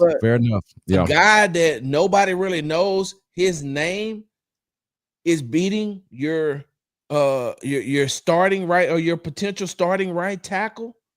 And he's getting beat because, and I understand, don't get me wrong, they're not in pads. I understand that. I understand they're not in pads, and maybe if they were in pads, he would have been able to get his hands on them and do some things with them. But I'm saying to myself, he's too light, B. I don't know if you've seen that as well. I don't understand. I mean, I don't know if you've seen that as well by observing the OTAs and the minicamp, but am I wrong? So I think that DeMeco Ryans, if you want to know, because look, DeMeco Ryans is going to protect his players, but he also is a real dude, right? DeMeco, and I'd echo some of the things that you said earlier about DeMeco, both at the podium and away from the podium.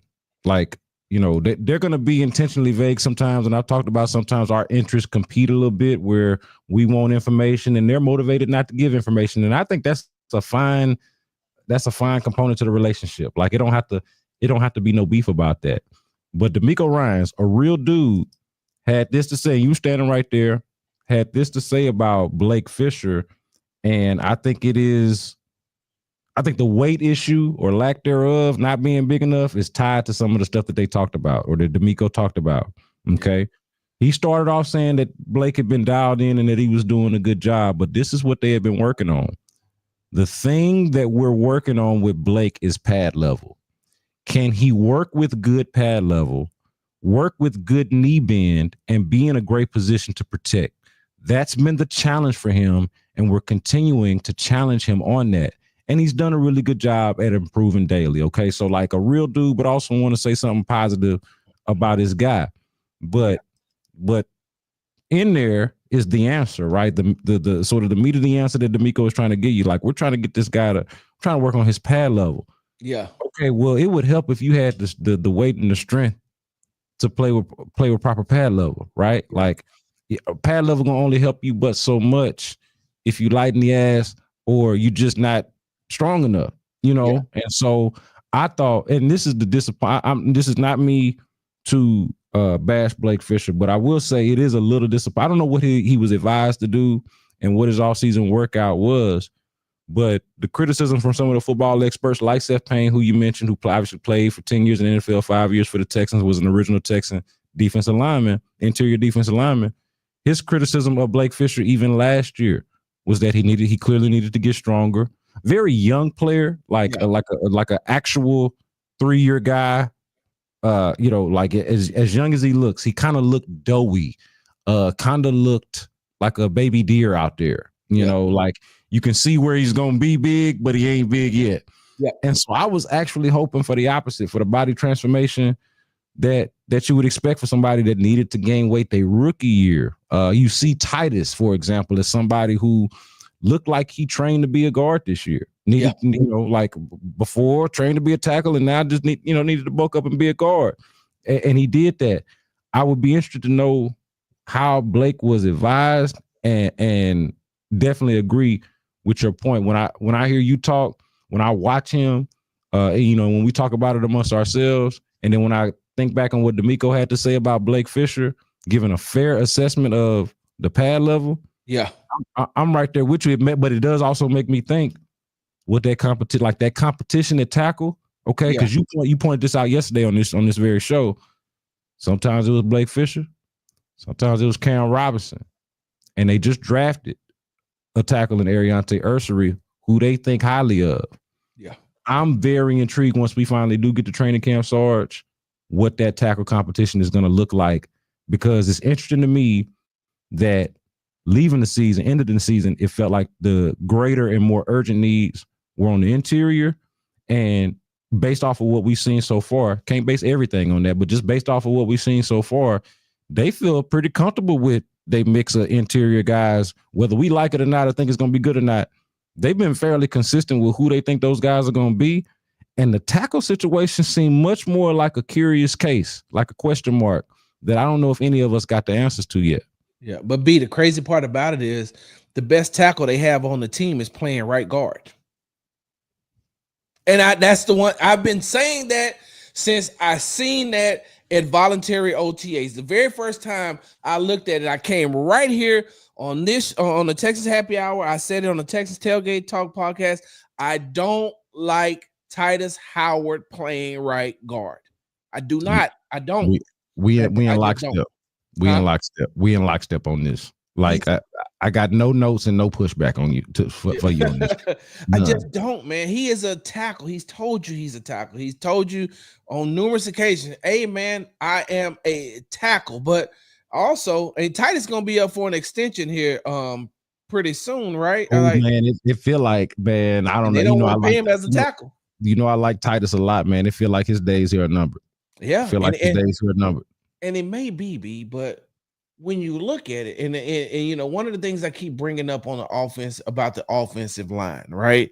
And look, I'm a Blake Fisher fan. I like Blake Fisher's attitude. Blake Fisher was bigger last year than he is right now, so he's got to put on some weight, especially, you know, heading into the season, because as small as he is now, you know, even with his, you know, even with the length of his arms, right, and him being able to lock somebody up, still you got to have the power to be able to. One thing about Laramie Tunsil, he may not have been able to, he wasn't a great run blocker. Everybody knows that, but he could pass block. And if he grabbed you, he's strong enough to hold you. Yep. And he was a bigger guy. And so I feel like Blake Fisher is going to have to add some weight. But the other issue that I have, B, is, and you've heard me say this on multiple occasions, is I feel like the Texans went out and got a lot of experience. I don't know if they went out and got a lot of talent. Like, they got a lot of experience on that line. Trent Brown has been in the league for a long time. Laken Tomlinson has been in the league for a long time. Cam Robinson has been in the league for a long time. They went out and they got these guys. Ed Ingram even like haven't been in the league as long, but his little this is like fourth year, right? But he been a starter until he got benched last year. Like, was a starter for the majority of his career, even though it's been shorter. Right. And then on the flip side, you got young guys like Blake Fisher, Juice Scruggs, Jared Patterson. You got the rookie in Ariante Ursary. And so I'm saying Cole Popovich he's climbing. He can't walk up this hill. He's gonna have to run up. He's gonna have to run uphill, up this steep hill to get to make sure that this offensive line is ready. But you go out, and so let's just say if Cam Robinson is ineffective at the left tackle position, the only person that you're looking, well, maybe we can put a rookie right there to protect CJ's blind side, because Cam Robinson can't play any other position but left tackle. That is it. He is a left tackle. You can't put him at guard. You can't put him on the right side. He is a left tackle. He's always been a left tackle. That's his position. So now I'm saying, now you got yourself in this position. I've always said, hey, look, I'm a Laramie Tunsil guy. I don't know if I would have paid him the amount of money that he's going to be wanting here coming into probably like maybe his last contract. But I'm not. That's a lot of money, so I can understand trading and getting something for him. But B, you're looking and you're saying to yourself, okay, what's about to happen, man? B, am I like, and I keep asking you this, but am I looking at this thing wrong? Because I'm one of the people, B, that if I'm wrong and you be like, nah, B, you got to look at it this way, then I'll come back. I'll be like, hey, man, maybe I was wrong about that. Or my opinion, my opinion can be changed, just like it did with the Nick Chubb. Hey, man, now instead of being 50-50, I'm a little bit more on the positive side for Nick Chubb. This is where you and I are going to come together on both this conversation and the earlier CJ Stroud conversation. Every time CJ Stroud came up and we blew it out of proportion, okay, let's just acknowledge that. I wish I had redirected the conversation to this very point that you're making, because it has always been, and again, not directly related, just or like, you know how they say correlation doesn't equal causation or whatever it is, but correlated. The health of CJ Stroud, all right, shoulder gonna be all right. He gonna throw. Yeah. But is the tackle, once the game start playing and matter, is the tackle's gonna be able to keep him upright? And are we looking at a situation where what is the next injury for CJ Stroud? Because they have not adequately addressed this position or this position group. If you believe or have the questions that some of us have, and I think you and I both fairly have, I agree with your point about Titus Howard. Now, I do wonder this, okay? And we in lockstep on this. Like literally every word that you say, that you just said about the offensive line, I will just right here go ahead and co-sign to keep from being long-winded. But I want to throw this back to you with the Titus Howard thing. I wonder if over time the injuries that he's had has, at least in the eyes of whether it be management or the coaching staff over there, the Texans, the people that's in charge. So D'Amico, Nick, all of them, okay? I wonder if in their mind he is diminished as an athlete, but is still, obviously a big ass dude. Yeah. But also for guard standards, both big and really more athletic than most guards would be. And so they look at it as, hey, he's not. This is me spitballing here, just throwing this out there. If they view him as not necessarily as athletic as he was when they signed him to that first extension, and now that he's up for a new one or will be up for a new one soon, and a couple of years have passed, do they just view this as his evolution, his recalibration, like I talked about earlier with the running backs? Yeah. Is this what they view his future as, because they don't view him as the same athlete as he was when, let's say, everybody fell in love with him as a tackle? Yeah. And so I don't have the same information that they have, nor the same expertise that they have. And so if that's what they see, that's what they see. But in my mind, I still got to agree with you. The best football that I've seen him play is at tackle. He is fielding admirably at guard, been a team player about it. And then you just look at his body now and look at the situation now. He looked like he done went into it with the right attitude and the right approach. And he ready to go out there and play guard for the team because it look like that's what they're going to ask him to do. Yeah. But that does not take away from what I think you and I have both seen in the years that we've been covering this team, and Titus specifically. And that's that, even just objectively speaking, forget the fact that we like the guy. Yeah. Objectively speaking, the best ball that he's played has seemed to be at tackle. It does make me wonder, though, because they got so many question marks at that spot. Like the point that you made, the best tackle that they got is playing guard. Like, I agree with you, but clearly they don't. And it makes me wonder, okay, so what do they think about, like, what do they, if Titus Howard we think is the best option, what do we really think about these tackles that they got? And how much can we trust this evaluation if the best options they got are the ones that you just laid out there? Yeah. Somebody that can only play one position and isn't necessarily great at it, but you paid them $12 million to come play that position. And then a rookie who they feel really good about and who is a mammoth of a man, okay? Like the size issues and weight issues do not apply to one Ariante Ursary. He certainly looks the part. For sure. But he's a rookie. And it's going to have to be brought along, and it's going to have some growing pains and going to have some things to learn out here in this league. We've been seeing that at practice.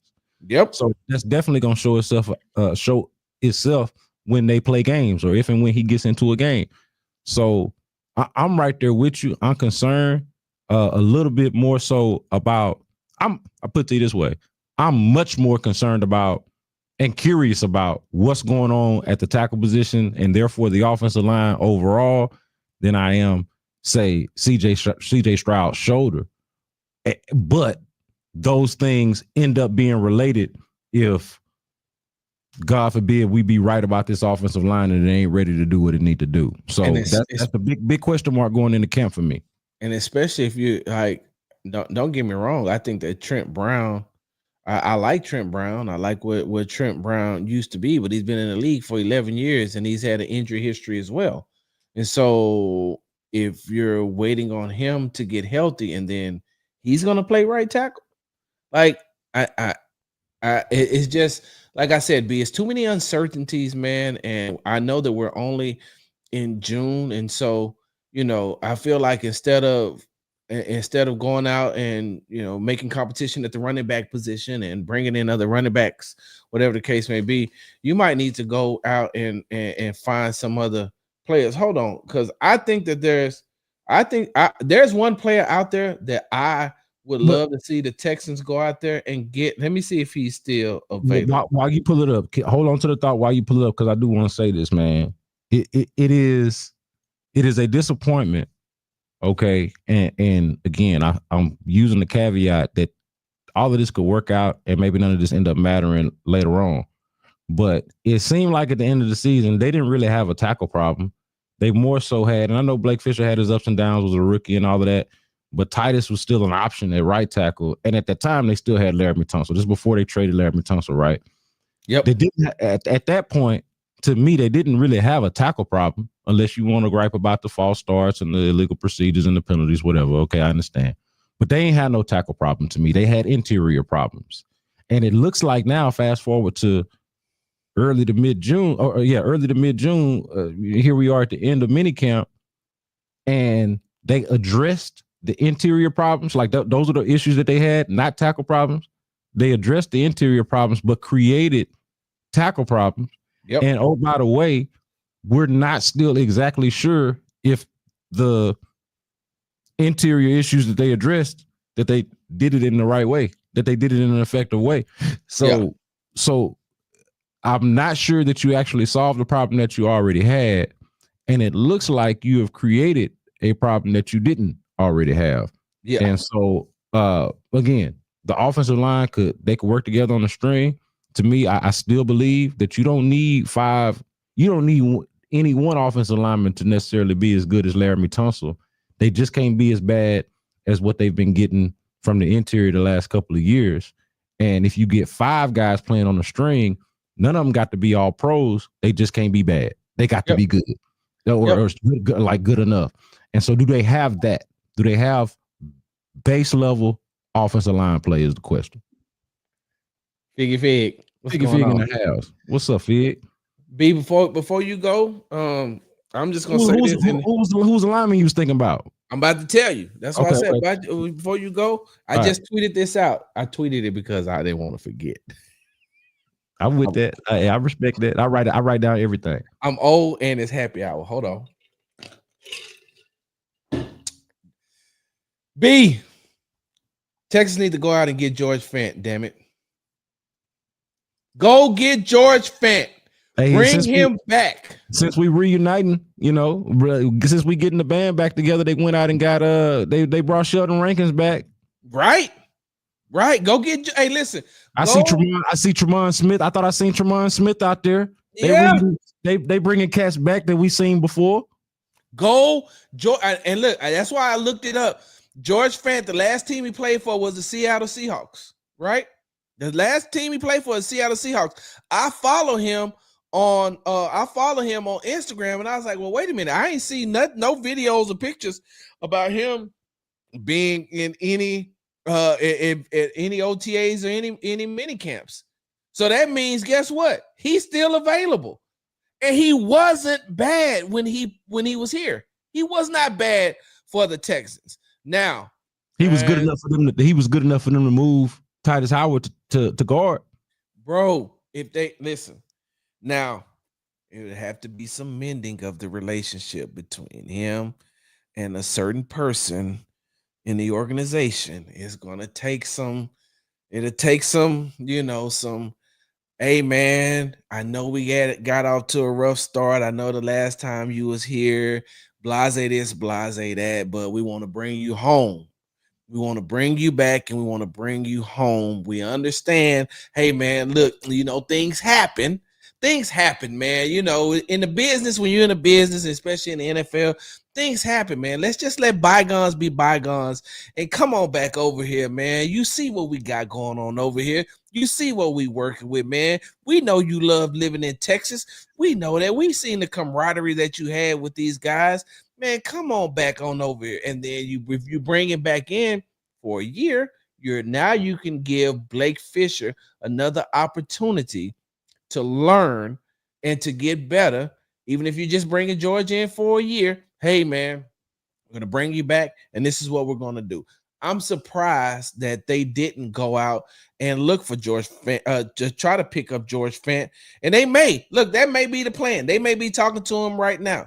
But they got to get somebody that because right now, if you're looking at Trent Brown and you're looking at Blake Fisher right now, if I'm listen, let me tell you something. If I'm offensive line coach Cole Popovich, I'm like, hey, hey Blake, you say you stay somewhere near Kirby, huh? You know what? It just so happens that I just rented a place so I could be closer to the facility, so I don't have to drive in since I'm gonna be here. So I'll tell you what, I'll just come over to your house and make sure that the refrigerator stays stocked and full. And I just want you to eat for the next 3 weeks. I don't want you working out. I don't want you to do nothing. I want you to eat 3 to 4 times a day.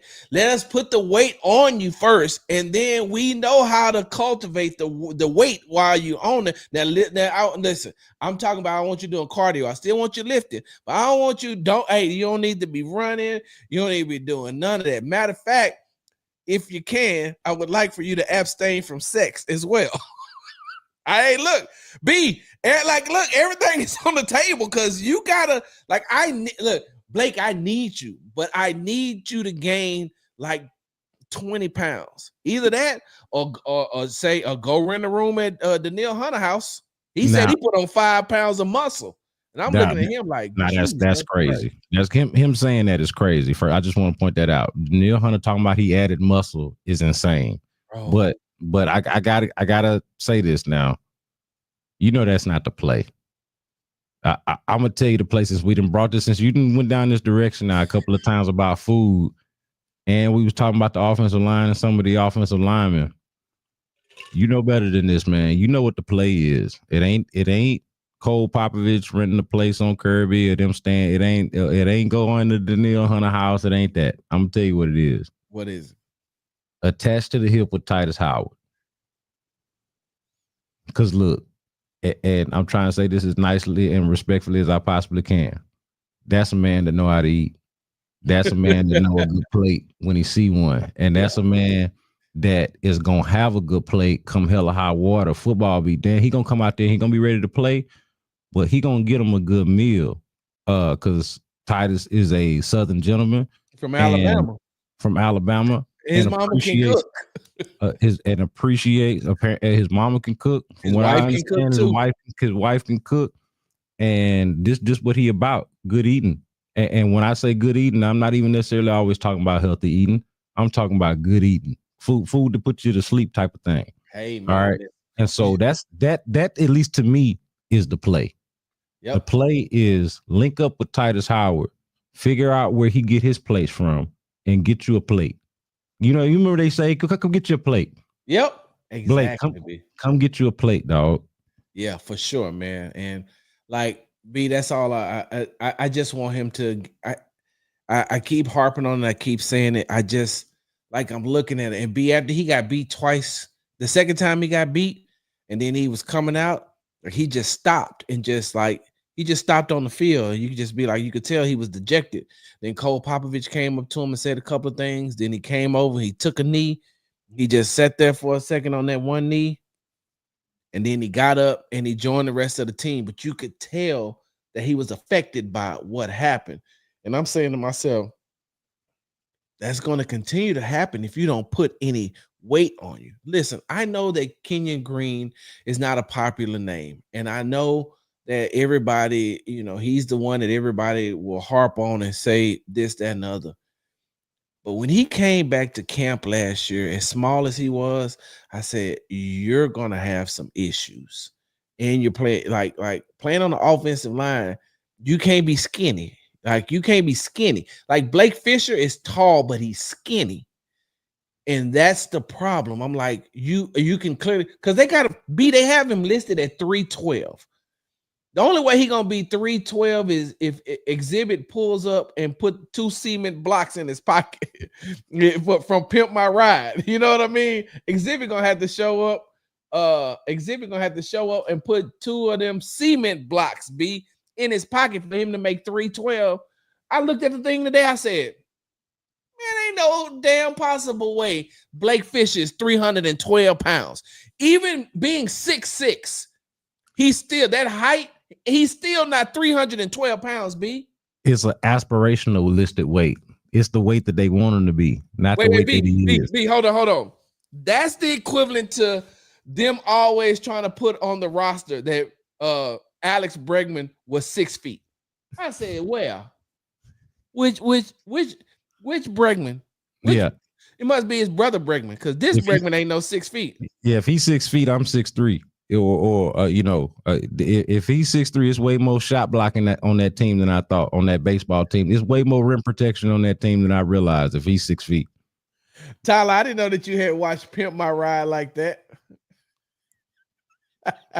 Hey, everybody did it. Hey, man, if you a child of or adult of or just from a product of the early 2000s, ain't no way you didn't watch, because you'd be like, man, how they do that with that raggedy ride, man? How much money they putting into this ride? They literally is pimping out this ride. But but if we sticking with the analogy, I don't want to call it pimped out, because that's not quite the analogy I'm going. But the glow up that they would do with them rides is what we're talking about in terms of what Kenyon Green body needed, and now what Blake Fisher body. Like Blake Fisher body is right now is the ride that they bring to Pimp My Ride, and the body that he need is the ride that you leave with. It's the 312 that they listen to him at. Yeah, and on that note, B, I gotta let you go, man. I done held you for 2 hours, and next thing I know, you're gonna be sending me an invoice, because I know how you are. I know how you are now. No, well, and look, speaking of Pimp My Ride, I mean, you got a brand new ride, and you like, hey, that thing run off gas, my guy. Hey, the fortunate part about being in that position to be able to go get a new ride is that now I got time. I'm doing well enough. I can sit around and talk to my boy, talk to my homies for 2 hours, and it not be no sweat off my back, because I'm living good now. I'm living better now, man. We can just shoot the breeze and let 2 hours go. We can have a 2 hour, 3 hour, however long happy hour, because your boy is living right. Living better now. Coogee sweater now. That's right. Yes. Top drop BM. I'm the man, girlfriend. I'm the man, girlfriend. Hey, look, B, tell them like I always tell people. They be like, I was talking to one of the Texans players at Frank Ross's Coach's Cut event. And he was like, yeah. And I was like, yeah, man, I want to do a story on you, out at your ranch and stuff. And he's like, man, Sarge, you ain't driving way out there. I said, bro, I got gas money. What are we talking about here? He just bust out laughing. I was like, hey, I got gas money. So, like, don't tell me why I got gas money, bro. So let's do this. Say birthdays was the worst days. And I would sip champagne when we thirsty. Or that's what I'm talking about. Or wine. Or my sponsor. Hold on, I gotta get the bottles right. Here we go. From Hall Family Estates. Insert the sponsor in wherever the applicable Biggie Smalls lyric is. Now we slip insert sponsor when we Thursday. Yeah, for sure. Already. Man. Hey, business minded around here, baby. We out here making moves, so you better let them know, dog. We out here creating content and making moves. You feel me? Man.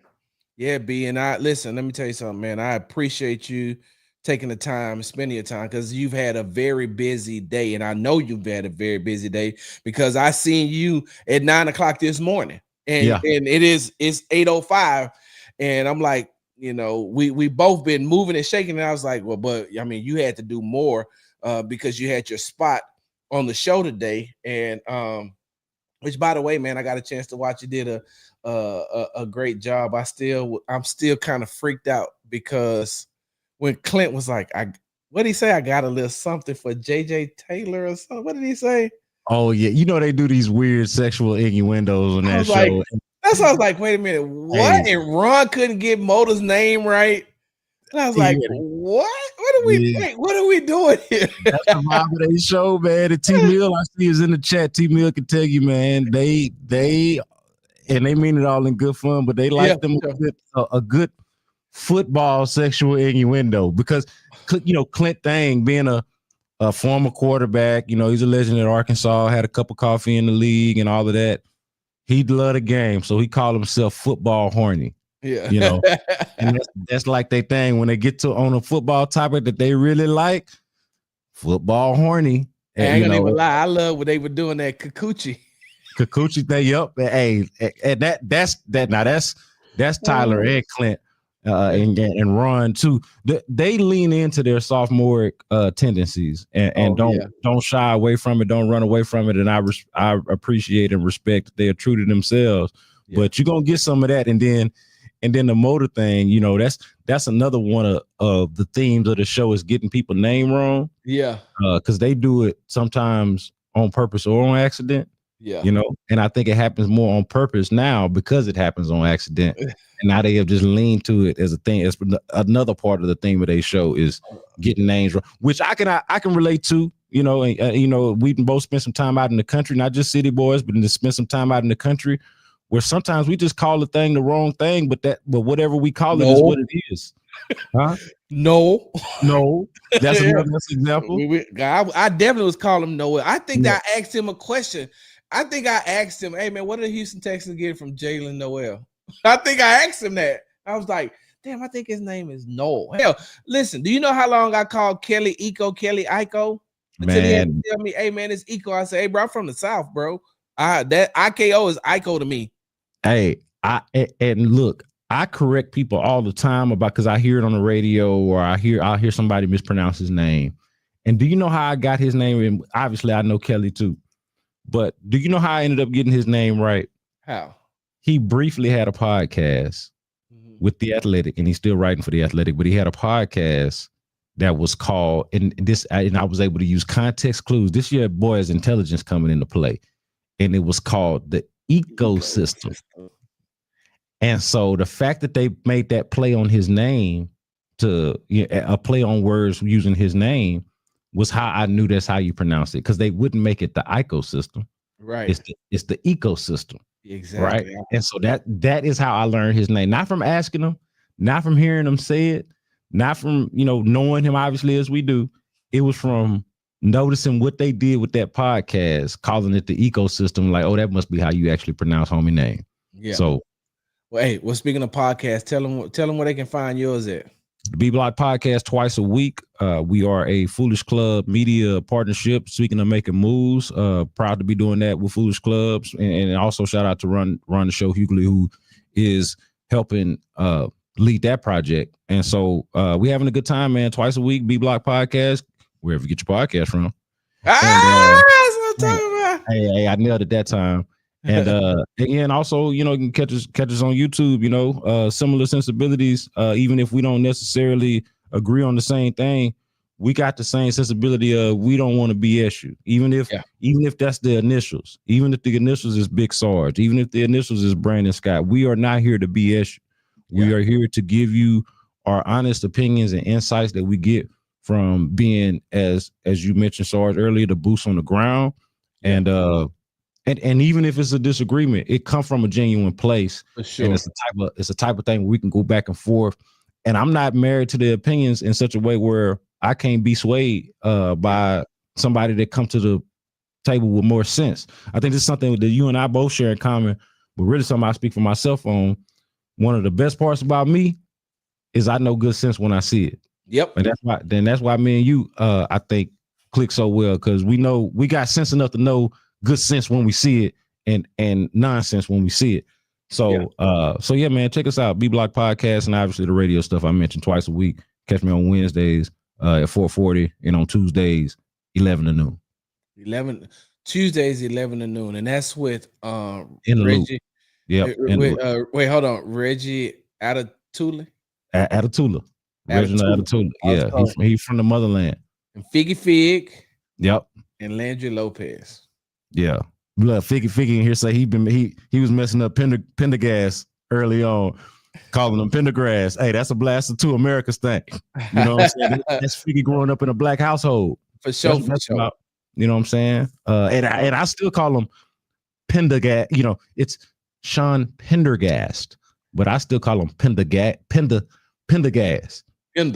Hey, even when I'm doing my professional voice, it's still Brandon Scott in for Sean Pendergast. Because that's how I say it. Well, B, I'm gonna say this and make sure everybody can hear this. Hey man, whenever you need me to be on the B Block, man, will you just let me know? The only time I won't be available is my lovely wife and I are going on our anniversary trip at the end of June. And so we're gonna be spending a week on the East Coast, man. Going to places that only Black athletes and guys in interracial marriages go to, like Rhode Island and New Hampshire and Maine and Vermont. Go see some places that otherwise you would never go. That's the beauty of crossing over and mixing cultures. You're gonna introduce her to some things that just naturally she otherwise wouldn't be introduced to, and then likewise, you're gonna she gonna introduce you to some things that you otherwise wouldn't be exposed to. I will say this though, as we try to figure this thing out, I really would like to, because I'm about to do a move. I'm moving into another house, probably right around the same time that. And shout out to you and your wife and happy anniversary. Just want to mention that, but we're not supposed to put this out yet because we haven't gotten it officially what the trainers camp schedule going to be, but we do anticipate late July being around that time. Yeah. Around that time, I should be in my new house. And so you got anniversary stuff. I got moving stuff. I feel like the timing of that, the end of that, and the start of training camp is going to perfectly align, and we can do something around then and sort of revisit some of these topics that we already have hit on too, in addition to some others, and really get it going, really get it cracking. Oh, for sure, yeah, man. Because who knows, B? By that time, the Rockets may have gotten my favorite NBA player. Oh, wait a minute. Your favorite NBA player and mine. This is another thing that we share in common. Very much Kevin Durant, proud and unapologetic Kevin Durant stands. I don't want to hear it. I don't want to look. I'm open to other sides of the argument. Okay, I'm not a closed-minded individual. However, this I ain't got much wiggle room on. Kevin Durant is that dude. I still believe that to the core of me. So man, don't let us have Rockets news. We'll really have to have a happy hour. We'll have to have like a real, happy hour will usually be like a 4-hour window. Yeah. We ain't got to talk for 4 hours necessarily, but you can see we talked for 2 just now on this one. Don't let us have Texans things to talk about on the Texans tailgate, but then on the B Block podcast have Texans, Rockets, and whatever else we get into. Who knows who done dropped the album or a CD or LP by then. So yeah. And because Figgy never had me on here, so since he in here, I just figured I'd call him out in front of you too. Figgy never had me on his podcast. I asked on more than one occasion because I like music too. But with that being said, yeah, B, if KD come here, man, you gonna see so much. Yeah, according to said Kevin Durant of the Houston Rockets. Yeah, said Kevin Durant of the Houston Rockets. Yeah, so said Kevin Durant of the Houston Rockets. But B, thank you, man. I appreciate it, and I will. What's the day? Wednesday. Yeah. I'll call you. I normally call you on Thursdays just to do my my wellness check. Yeah. So I'll be calling you. I need it. I'll call you Thursday morning, brother. Appreciate it, man. All right, man. Talk to you soon, brother. Appreciate you for having me on. And shout out to the Texas Tailgate audience, man. Y'all are great to observe in the chat. And like Sarge don't need me to do this, but on his behalf, man, I appreciate y'all supporting what this brother is doing and the work that he's putting in. And clearly y'all see it. I get to have the fortune of seeing it up close. Others are seeing it from afar, but you bringing it to them, so it's like up close what you're doing. So shout out to you for the work, and shout out to the chat for the support. And come holler at your boy on the B Block podcast as well. For sure. We gotta do it. Can we do it like we can stream it like Casanet be doing? Chat, what's up, man? I just ran into Wally. I just ran into Wally, right? Wait, what's it? I just ran into a guy. Who is he? Oh, Wally. Am I supposed to know? Did you see that interaction? Yes, Am I supposed to know him? He's Wally. Who's Wally? Like Wale, but don't worry about it. I definitely understand. These damn kids, man. These damn kids born in the 2000s, man. They don't know up from down, man. But that's a whole nother discussion. So appreciate it, B. We'll chat soon, man. Appreciate you for having me, brother. All right, brother. Talk to you later. Thank you all. Wait, I got to get to something right here. The bully asked me the questions. Thoughts on Jalen Smith getting a lot of praise? Oh yeah, he is. He is having one hell of a he's having one hell of a training camp. And if you go back and listen to what if you go to the Texans Tailgate Talk, all one word, YouTube page, I did an exclusive interview with Kalen Bullock, and we talked about Jalen. And then today I asked Derek Stingley Jr. because Derek Stingley, I had done an interview with him last week, and he made a comment about how Jalen Smith is soaking up everything, and he doesn't really have to be told a lot of things twice. So yeah, he's having one hell of a camp, the bully, and appreciate that. Appreciate it. All right, y'all. George Fant, hey, if you join me on the Texans Happy Hour, 5:30 p.m. on Thursday, I might come back, Jarrell. I might just drop that and tell you who it was. I appreciate everybody who has been I thank everybody for joining me today on the Texas Happy Hour. I definitely want to thank our guest, Brandon K. Scott from Sports Radio 610 and host of the B Block podcast. I hope that we were able to break down the things that happened at mandatory minicamp. I hope that you all were able to hear our thoughts and our views on the things that's going on with the Houston Texans. From Tay, you on CP time, Tay. You late. But I hope that you all liked everything that we had to say, and hopefully, you gain some knowledge about what has been going on at minicamp. The Houston Texans will be on a break until late July, and when training camp starts, they'll be doing a lot of there'll still be some community activities and some community events going on, but for the most part, they won't have anything organized until hold on. I mean, we still in there, you know what I'm saying? I still got it. You know what I'm talking about? I'm still got it. Gotta sip it. But so like I said, they won't be back until late July and starting training camp. But make sure you follow me on the app formerly known as Twitter. Oh man. Appreciate that, Brandon. Tay, I understand you're a bartender. Make sure you follow me on the app formerly known as Twitter at Big Sarge Sports with the Z at the end. Make sure you follow me on TikTok at Big Sarge Media. You know what? Hold on, y'all. Let me do this thing all right. Thank you for tuning in to the Texas Happy Hour. Hell no, I don't give a damn how long it's been, how long it's been up. No, we don't do that. That's not how we end the show. The hell wrong with you, Sarge? I almost called myself by my government name. The hell wrong with you, Sarge? You better get this thing together. My bad, y'all. My bad. Make sure, thank you for joining the Texans Happy Hour. I want to thank our guest, Brandon K. Scott from Sports Radio 610 and host of the B Block podcast, available wherever you get your podcast from.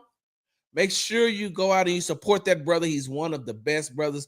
And you can see how we talk. How we talk on here is how we talk when we're out. So I loved having Brandon K. Scott. I hope that we were able to answer some of your Texans questions from OTAs and minicamp. I hope that we were able to give you some insights on what was going on. The Texans will be on break until July, I think it's the end of July. I don't know the exact date, but I think it's the end of July, early August. They will start training camp then. So until then, I need you to follow me on the app formerly known as Twitter at Big Sarge Sports with the Z at the end. Make sure you follow me on the Tick and the Talk at Big Sarge Media. Make sure you subscribe to the Texans Tailgate Talk podcast, available wherever you get your podcast from. And make sure you are subscribed to the Texans Tailgate Talk YouTube channel, all one word. Follow me on Instagram, Big Sarge Sports with the Z at the end. Because we do everything for the gram. And I want to give a special shout out to our sponsor, Hall Family Estates. Make sure you go to www.hallfamilyestates.com. It's right there on the ticker for all your winery needs. Yeah, boy. Yeah, oh boy. We got a sponsor. We also in the works for another one. Got us a sponsor. Thank you for famous Negro artist NWA. Express yourself. I love it. I'm out. That was big Sarge.